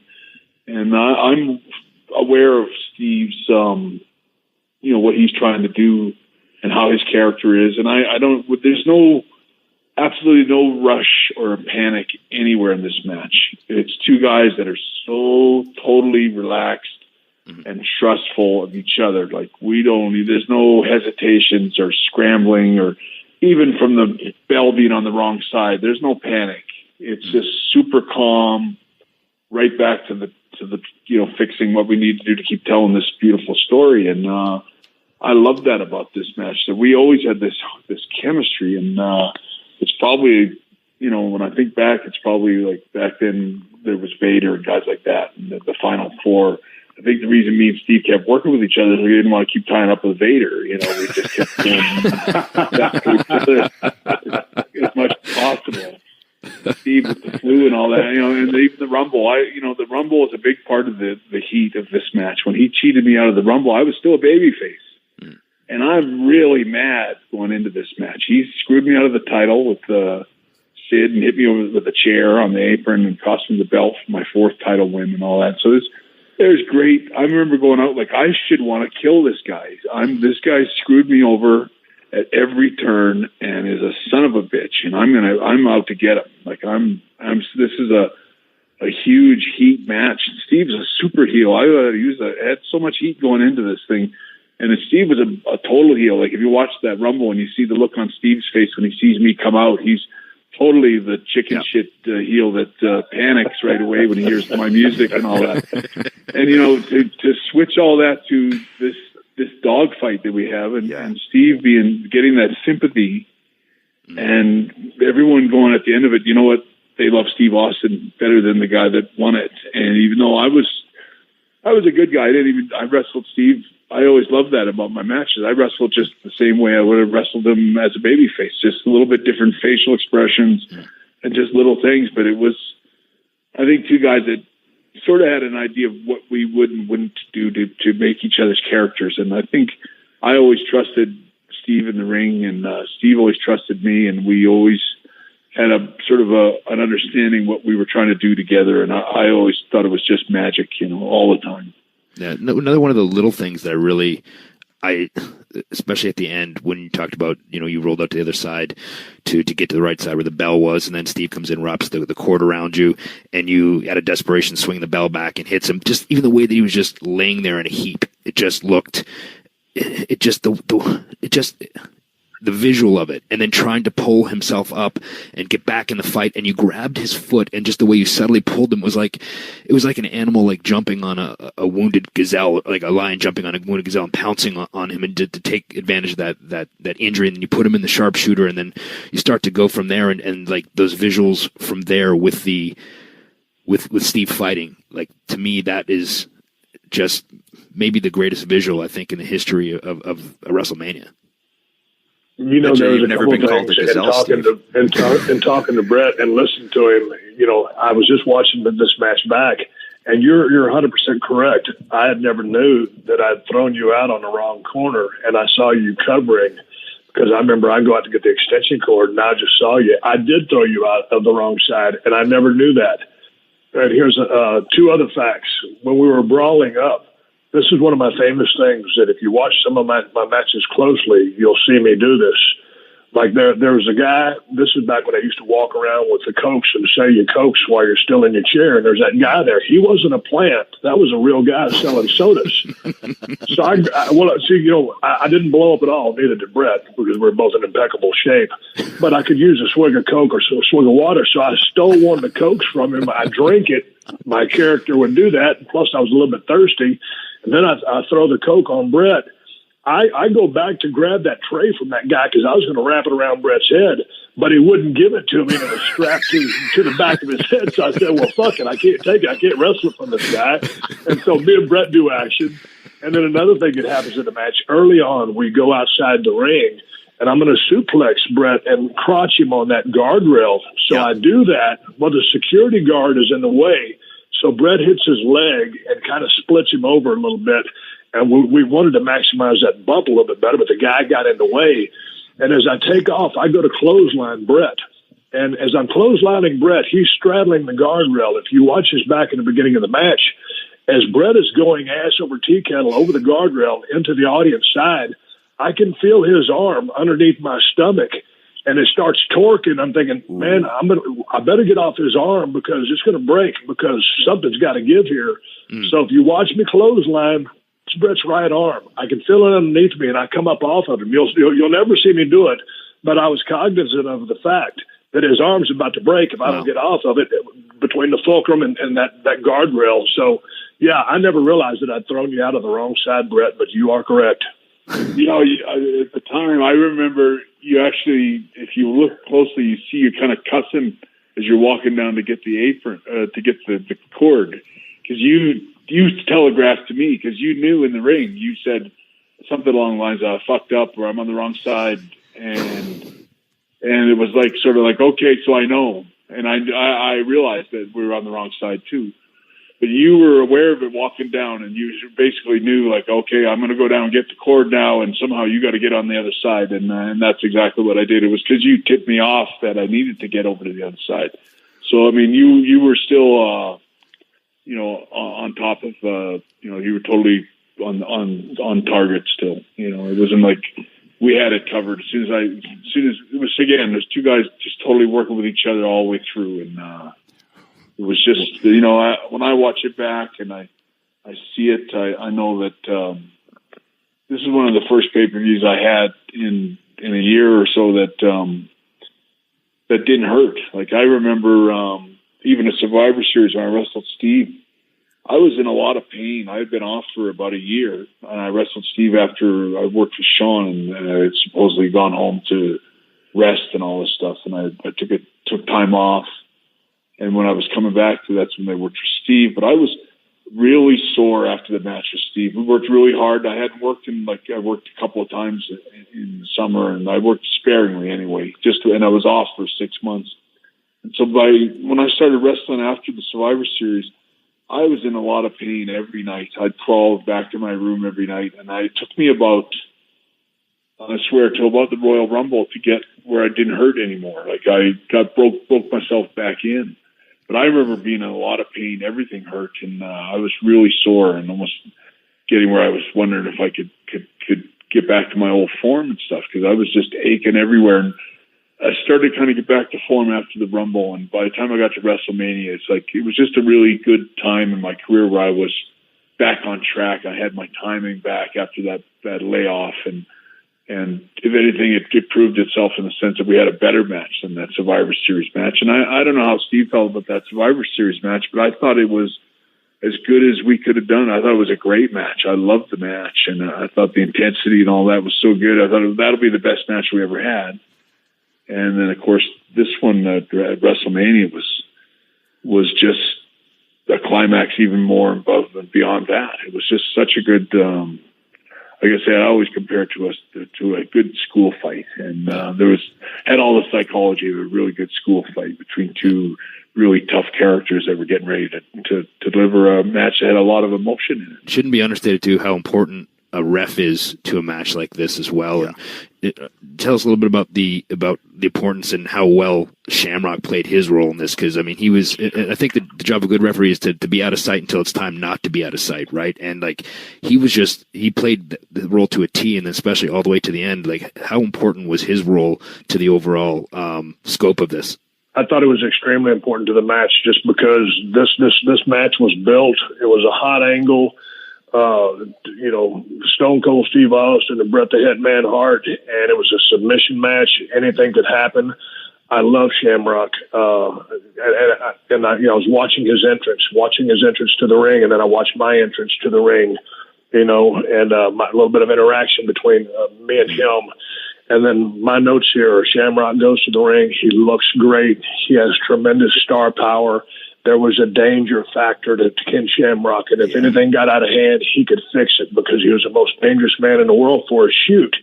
He had charisma, and it was a perfect ref for this match. And he didn't try to steal the attention away from myself or Bret. He played it very down the middle, very vanilla. And I thought Ken Shamrock was paramount to the match, and I thought his performance was phenomenal, and his interaction with Bret super important for Ken's character, but also to further Bret's character. So I thought Shamrock was phenomenal. Yeah, also didn't have to worry much when he went into the crowd when he was there either, huh? No, he helped. No, he didn't. We didn't tell him anything about the color. Never mention it to him. Never, and you can tell when he sees the blood in the match, it gives him that realism that he needs to play off of, and it's like, wow, he's kind of, for lack of a better word, marking out a little bit. Like, holy shit! Like, no way, he didn't see that coming. I don't think he was like, he'd seen worse things, I'm sure, in his lifetime, but I just think it kind of blew him away. Like, wow, this is like, I didn't see that coming, and that was another thing I loved about it, is his reactions and how he plays, how he gets more intense after the blood, even like on the floor outside the ring right after it happens and stuff. It's like he builds right into the whole story of the intensity of the realism of it. And I think it was the right thing to do not to tell him, because it made it more of an element of surprise that you can't capture if you tell him. And, well, it's a testament to the match itself, but to Ken, the fact that you forget the referee is Ken Shamrock, because he stays out of the way like a ref is supposed to do until it's his time at the end of the match after it's over, and really helps set you up on that heel turn. And, he's there at the right spots, I guess, and not there and kind of ghost-like on the other spots, which is, a good reffing job. Because how does a guy with arms like that, at that point somehow take just disappear from the match almost, except when it's needed. So that but here's the thing, guys. I've special refereed several high-profile matches. Being a referee is extremely hard. I have so much respect for them, especially the good ones. Just all of a sudden, you take a guy who's worked for 10 years, as in the case of myself, and when I was doing the referee thing, 13 years, whatever, we kind of know the rules, but we don't know how to ref. It'd be like asking a referee to work a real match. Mm-hmm. So it's two different things. And so Shamrock did a great job of staying out of the way, but he was always visible, never trying to take the attention. Like I said, he's jacked up. He looks like $1 million in the charisma factor and star power. He was great. And I thought one thing that really added to the match, as it added to all the matches, one of my biggest thrills when I first came to the WWF, well, I'm such a Howard Finkel fan. Yeah. And when I was walking to the ring and I'm hearing, from Victoria, Texas, weighing 252 pounds, Stone Cold Steve Austin, just the fact, Howard's still there. And I love all the other, announcers that they brought in since then. But when Howard Finkel was announcing you, to me, that was the shit. Yep. And it just felt like a big match. And then on top of that, because I was, noting, my interest in Bret's, when you work with Bret, and most of the times I work with Bret, we were building up, even though the SummerSlam match, whatever it was, or Survivor Series, whatever that match was, that was a great match, and it was a great atmosphere, and was that in the Garden, I believe.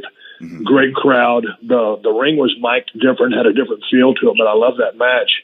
But this, because of where Bret's at in his career, where I'm at in my career, I've already made my entrance after Shamrock. Bret's coming out in the babyface position, or in the champion, or in the veteran position. And man, when that guitar riff hits and those streamers or those sparks, whatever, go off on top, the electricity and the way that power chord that Jim Johnston wrote just rips through the crowd. And I'm over there and I'm ready to go. I ain't nervous at all. I'm ready to rock and roll. It just shoots a chill down your spine and through your body. And if you don't understand it, you're dead, or you don't really have a take on the business, or when you're working with someone that's super over like Bret was. Yeah. And then here he comes with that intensity and that focus. Dude, it's a total shoot, and it's a feeling. It's one of the best feelings in the world. Like I said, laying there in the pool of blood was so great because it was all over and we did the job at hand. But one of the funnest things is when you're working with guys of Bret's caliber, their entrance will send chills down your spine and give you goosebumps. And I knew at that point, although we could shit the bed, we probably weren't. But I knew when Bret was coming to the ring, I knew it was on in every sense of the word. And it meant so much to me to hear the response that he got, because we're playing off each other. My pop is dependent on him. His pop is partly dependent on me and the body of work which he's putting in. But it just means the world to you, because the way that crowd reacts, you can always rope them, and if you don't have them by the beginning just on entrances, you can get them with the match. But we had that crowd from the get-go, from the entrances, and it was a thrill just to be in the ring when that guy hits the ring. Well, speaking of crowd reactions, and I know I mentioned this when you slammed that hand down and got ready to, dig in and come up in that push-up, you can hear that crowd. That crowd becomes like a tsunami, at that point when you're coming up there. And that is such a huge aspect of that's when it's changing. And they get that profile shot of the blood just coming off your nose and like, kind of Rocky Balboaing out in the air kind of thing. And that to me, it's such a game changer. And then that iconic shot that is then on the back of a T-shirt, Blood from a Stone. I wore the thing for a year straight. That shot is maybe all of 2 seconds, but it changes the course of everything. So you talk about the crowd reactions. That was pivotal. But I want to bring up a really cool point that I forgot about until I watched it today, is the fact that you actually broke it. And Bret, you held on. You didn't let go, but you fell. And that was so huge. It's such a subtle point, but it was so cool. It's the fact he broke it. But man, that pit bull, he's still locked on. That to me was such an important moment to add to the realism. And we're talking subtleties. That was a huge subtlety to me. I actually remember in the ring when we talked about it, I remember saying to Steve that I compared it to that scene in Cuckoo's Nest where Jack Nicholson throws that tries to throw the sink through the window or whatever to get out of the prison. It was the same thing. I said, where you almost, like when he gets out of that sharpshooter, if you want my honest opinion, that is where Steve, that's where they fall in love with Steve. Like, he's a babyface. Yep. Because nobody gets out of the sharpshooter. And so for Steve to kick out and actually start, that was when he starts to bridge in the blood and he's pushing, that's the moment. Mm-hmm. That's right there says it all. Like that moment is done. Like it's forever. And it doesn't matter what happens after that point. Steve is a baby face from that second, because it breaks the heart to see him lose. Like when he doesn't, and I pull back and I get my balance back and I put him in the sharpshooter, it's just too much for the fans. It's like, it's too much of that's the beauty of psychology. That's the example of the psychology of that match. But that's where everything turns. That's where Steve, they fall in love with him as a hero. What he just did is heroic. And the thing about that was, we knew that I was going to pass out in the sharpshooter. The color was the bonus feature that nobody else knew about, and only two people knew about that, and that was myself and Bret. But when I was in that sharpshooter, Bret and I didn't say, okay, man, maybe 30 seconds in you'll tap, or a minute in you'll tap. Well, we didn't discuss any of that.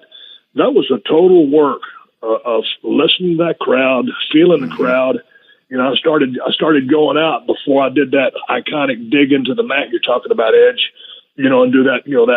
Dude, when you look back at it, that's the stuff that heroes are made out of. It's grinding it out, it's digging in. Oh boy, here comes the big push. But that was a trust factor between myself and Bret. And I didn't want to disrespect his sharpshooter because it was such, a devastating finish when he applied it to anybody.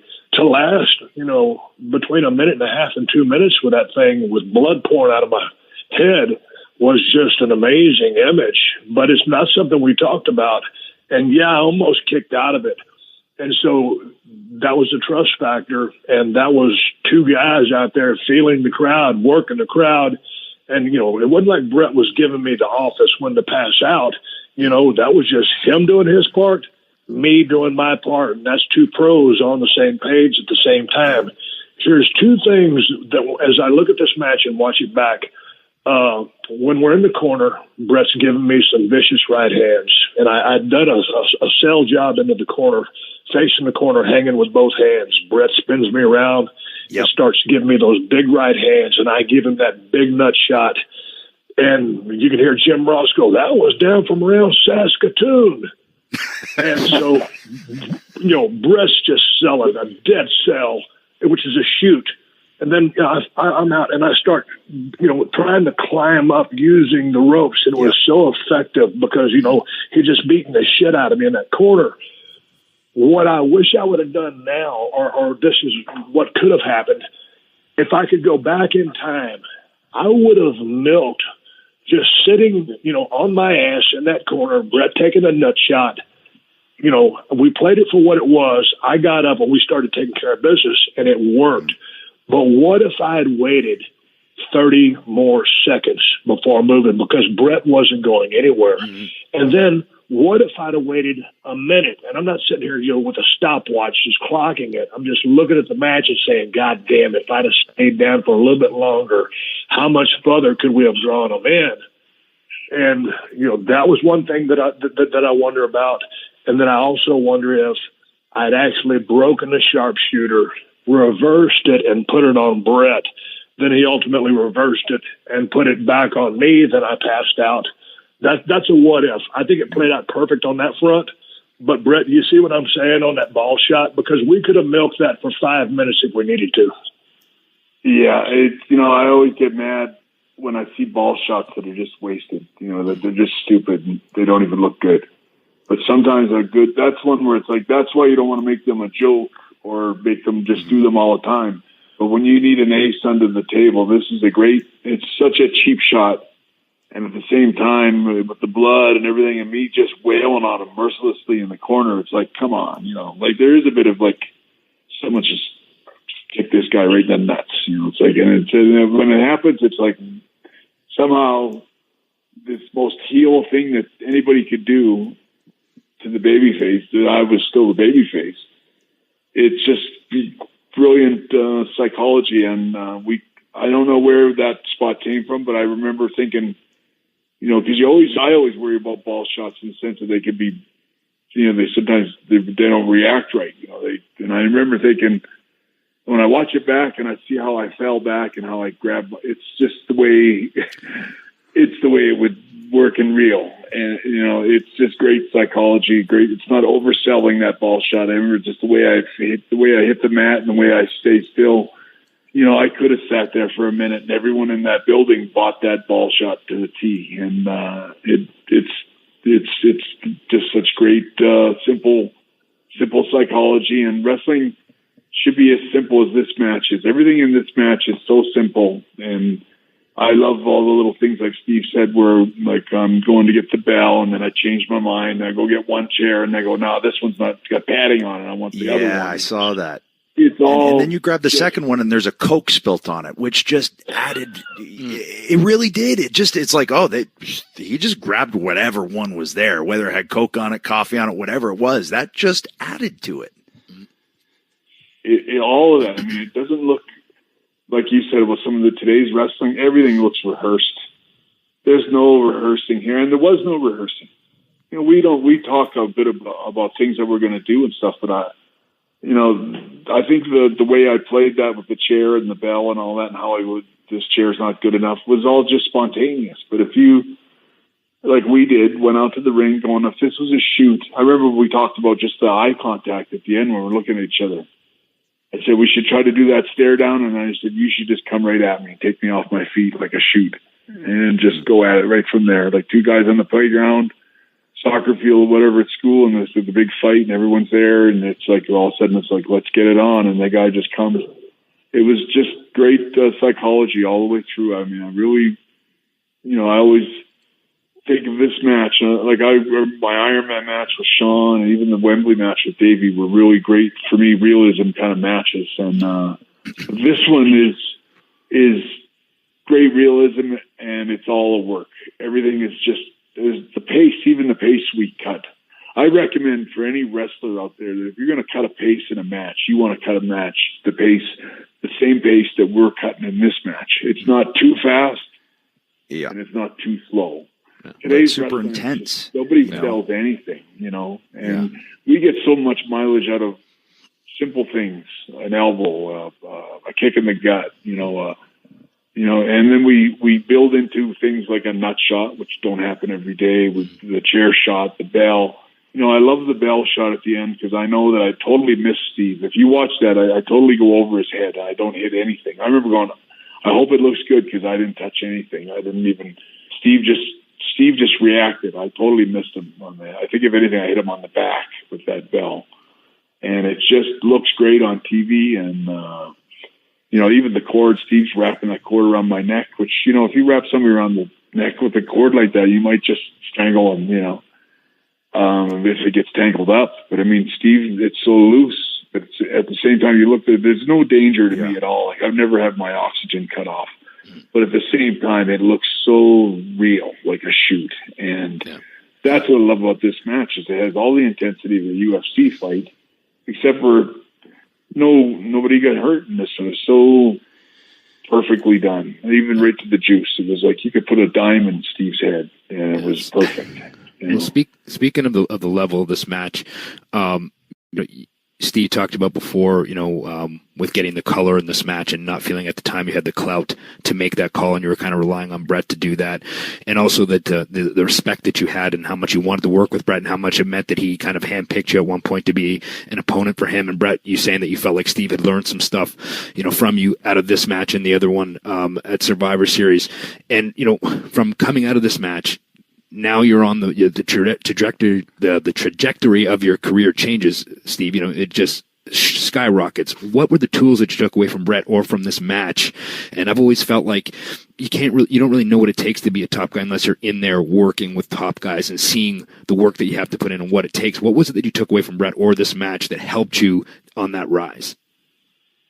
Well, just the rub and the fact that we were able to, there were two stars in that match. And two bigger stars coming out of it. And Bret was already established. We're just going to go down different roads. But just my takeaway just from working with Bret, just like with many, veterans that I got a chance to, when I was 3-6 months in the business, working with guys like Danny Davis, Gorgeous Gary Young, guys that didn't get great breaks that were very, very good workers and had sound psychology. One of the biggest things I got from Bret, his composure, the thought process that he put into matches. Bret's level of psychology was probably, I'd say it was a lot deeper than mine because we were two different characters, and I think he was a different level of worker and, one of the great masters. So just the thought process.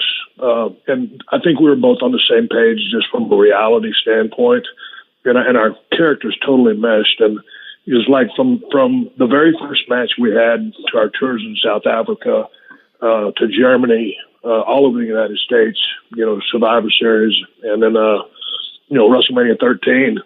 Just, I don't know, for some reason, I took away a lot of things, but just his thought process and just the trust.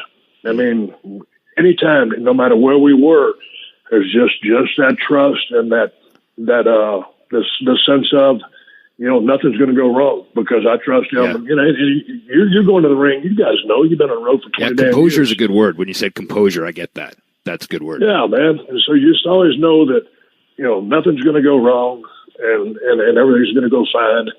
And just, I loved, I know Bret has talked in the past about not being real fond of some of his promos, but his promos and his feud with me, his promos leading up, to this match with me, him when he shoved Vince McMahon on his ass and he said, frustrated, the goddamn word for it. Everybody in that dressing room knows I'm the best there is, the best there was, and the best there ever will be. And I'm thinking, I didn't know that promo was going to go down. And I'm thinking, man, this is a fucking shoot.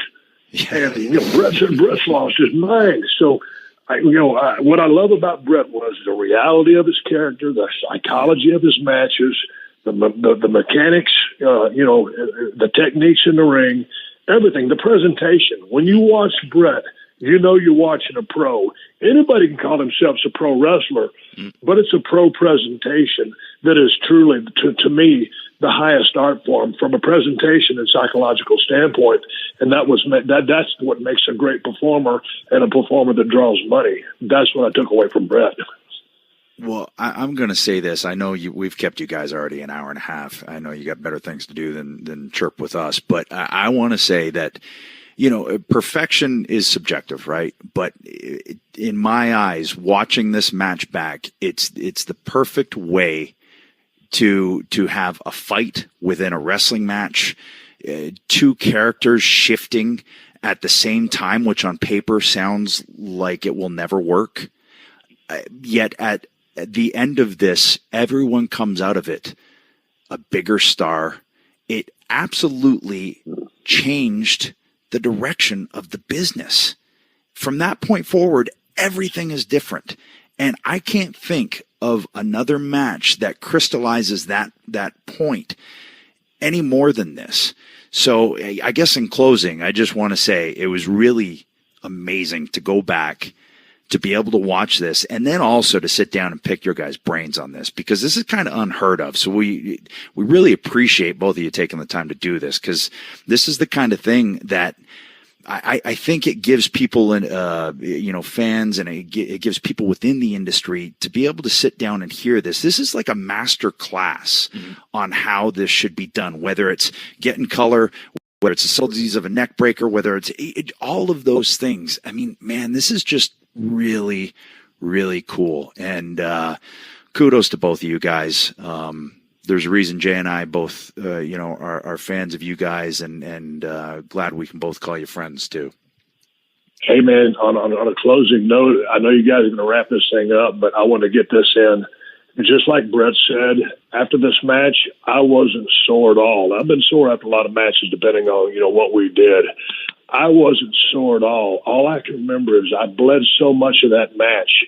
And Vince is covered on the back end. He goes, this was an ugly match. You don't always see this here. He's already apologizing to all the sponsors or whatever.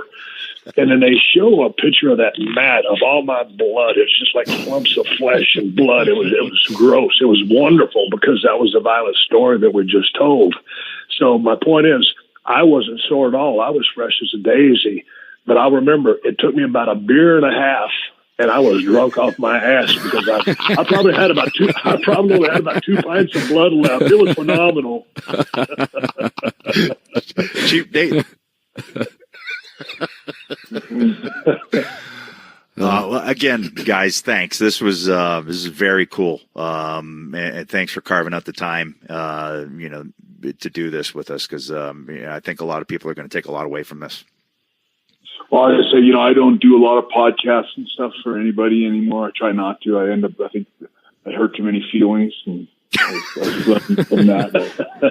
Sometimes the truth can be a little bit, when you call it the way you see it, kind of thing. And I don't regret anything I said or anything, but I know that podcasts can be a little bit trouble for me. And the fact that we were going to do this today is, I could talk about this match, as you probably can tell, all day long. I talk about it a lot to people, that don't watch wrestling much or have never watched me. I say, watch my match with Steve Austin, WrestleMania 13. And it's one of my proudest matches, and I'm so glad that we got a chance to talk about it. I'm glad it's an honor for me to be on the phone with Steve and just to reminisce and remember it. And it was just a great period in my life. And I know, at that time period, I think I was really in my prime. I was in the best wrestling prime of my life. I was just super form, and it shows in that match with being a veteran or whatever. I mean, I think it was the peak. Even walking back to the dressing room after that match, and when I'm walking back, right after I give that kid the finger, I always think that's how I want to be remembered, is that last 20 feet where I'm walking, the look on my face, and the realism of that match. It was just such a great period. I knew when I came back to the dressing room, and I remember I got met by Undertaker and every other wrestler in the dressing room that has said, good luck topping that. Like they were just in awe. Everybody was like, I think we got clapped for when we came back. I can't remember, but I remember just being so proud of the match, and everybody was just blown away when we came back. And to talk to all you guys on this show and have a chance to reminisce about it is an honor for me. And just you guys, the questions you asked and everything it was a lot of fun, and I appreciate you giving me the time to rehash and relive some of the memories.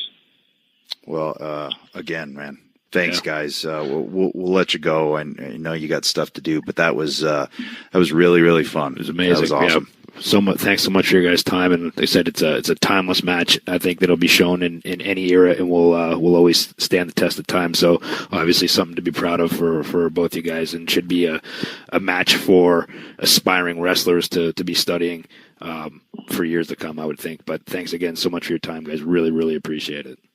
And guys, on a closing note, I'd booked a 3-hour time slot, so if y'all want to talk for another hour and a half, I'm good with that. Let's do the don't look at me. Yeah. For how long? Hour and a half. Hey, man, thank you guys for having me on the podcast. It's always good talking to Bret. Everybody, I don't want to blow too much smoke up Bret's ass, but he knows I love him and I loved working with him. And it was it was extremely important in my career, and I appreciate everything he did with me.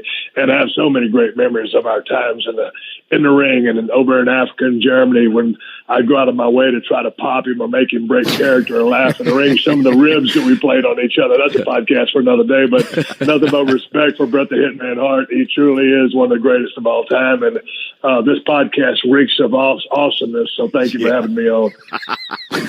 Thanks, Steve. Thanks, Bret. I truly don't think it gets any better than that.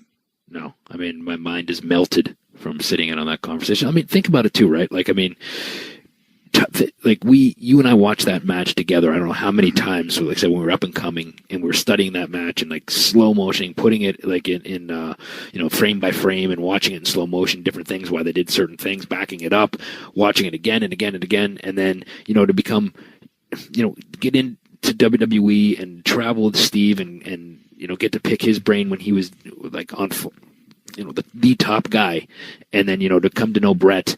And become friends with him and be able to sit down and have dinners with him and hang out and become friends with both these guys. And now for them to come on this podcast after all of that and sit here and just listen to them talk about this match, it's surreal almost, Yeah. And, just to, as peers, be able to sit down and pretty much have all of the same points. Uh-huh. I think all four of us, after watching it back, all riffed on the same things. Yeah, and I know, like, as we were talking too, and like, there's a lot of times you were asking a question. I was like, damn, I wanted to ask that.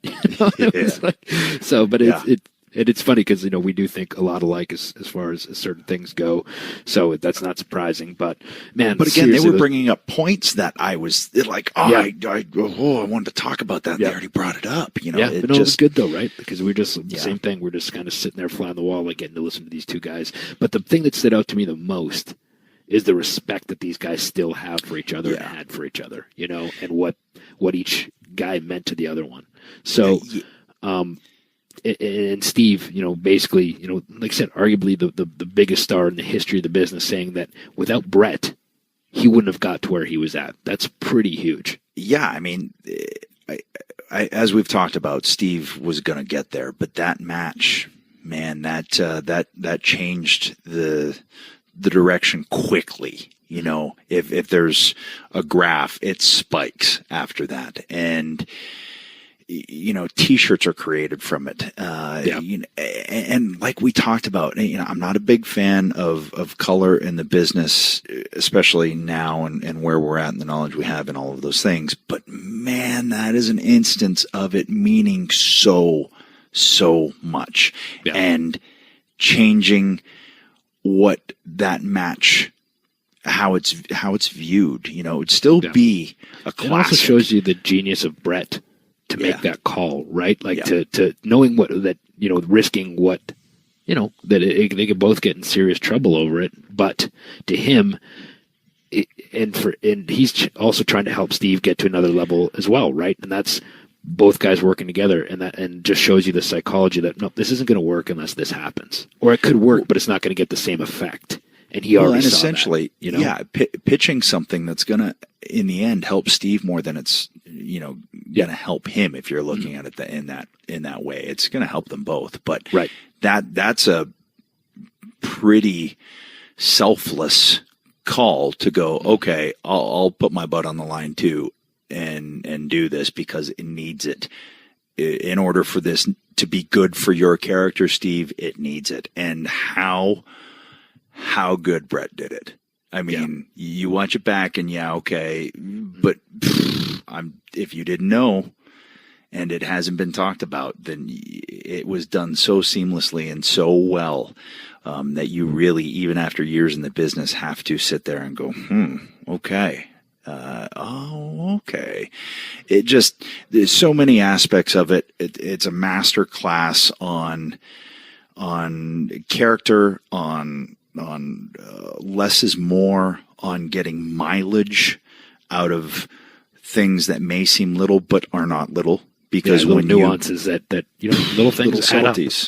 Little things add up, and I'm a super stickler for little things, and like they were doing things in this, even watching it back now, that were blowing my mind, and like you talked about the reversal on the outside when Steve kind of stumbled. Yeah, it just looked so out of control and real and not pretty, and the whole match was not pretty, and I mean that in the best way possible. It just looked like two guys that were trying to be the best. Yep. And really also we didn't even wanted to fight. Yeah, like Bret said, Bret's like two guys like in a schoolyard that just were going at it, and everyone's standing around watching these two just slug it out. That's the great analogy of it. And we didn't even talk about the fact that I think that was the first time he used the figure four on the ring post. Yeah, I know. I was thinking that too, but it was kind of too far in. But I'm not sure if it was or not. But that was pretty pretty integral part of the match too, when he was working on his legs. So yeah. And Captain Lou and Tony Atlas in the front row, I completely forgot about. And I love when they go into the crowd. Captain Lou goes straight into oversell, like old, like his 70s Carney mode. And also, I want to call bullshit on something Steve said, because he said he only has a few moves. I think Vince must have known when he thought of the submission match that Steve had one submission. Because he did the leg sweep, like octopus move with the leg over the head. He pulled that out in there. He also did Boston Crab. Yeah. There's a couple of them, and then he went for a sharpshooter. So he knows a few. Yeah. But he's sneaky. We talked about that, though, how well the commentary and how on point that commentary was. A 3-man booth, and all 3 of them were hitting different points and covering all of the points. Vince saying that, Steve could beat Bret into submission was a huge point to make the match, on an even keel. It suited his character more than a guy that's going to go out there. And yes, he did throw in a Boston Crab, but those are, and the other one, whatever it is, the octopus one that he did, but staying true to his character, he more realistically would beat the shit out of a guy enough where he's like, okay, I've had enough. And that made sense. And JR, saying, you're not going to make Austin submit, and kind of foreshadowing eventually where it went, but you wouldn't think that, if you're watching. It was just so well done on so many levels. And again, special thanks to those guys for taking the time to let us all sit under and listen to this conversation with 2 guys that have most respect for each other, and put on a clinic that night in WrestleMania 13. So again, thanks Steve, thanks Bret. It really meant a lot that you guys did that for us. So, well, and you talked about how you can tell the respect that they still have each other. One of the things that is built through a match like that, or is something that stands the test of time like that, is this almost brotherhood or sisterhood, or that you've shared something that that has stood the test of time. And I would think it's a music producer and a band, or it's, pick the analogy, pick the comparison. And I think we have the same thing with the Dudleys and the Hardys, and you have it with Randy, and I have it with John or Taker. It's just one of those things that when you are able to create something that people, still talk about, then there's that instant brotherhood, and you just pick up where you left off. And it was really cool to hear that with those 2, arguably and unarguably, actually, the 2, 2 of the biggest ever to lace up a pair of boots. And, it was just, like you said, fun to be a fly on the wall for that. And, from at that point, really kind of just starting to think about getting to WWE and when that match happened, and fast forward all these years later, and to, like you said, be able to sit down and just talk to them about it as peers was pretty amazing. Yeah. Well, again, we thank those guys, and thank all you hosers. So for sticking around and listening to us for a year. So this was a good way to kind of cap the year off, the year that was in the E&C Pod of Awesomeness, brother.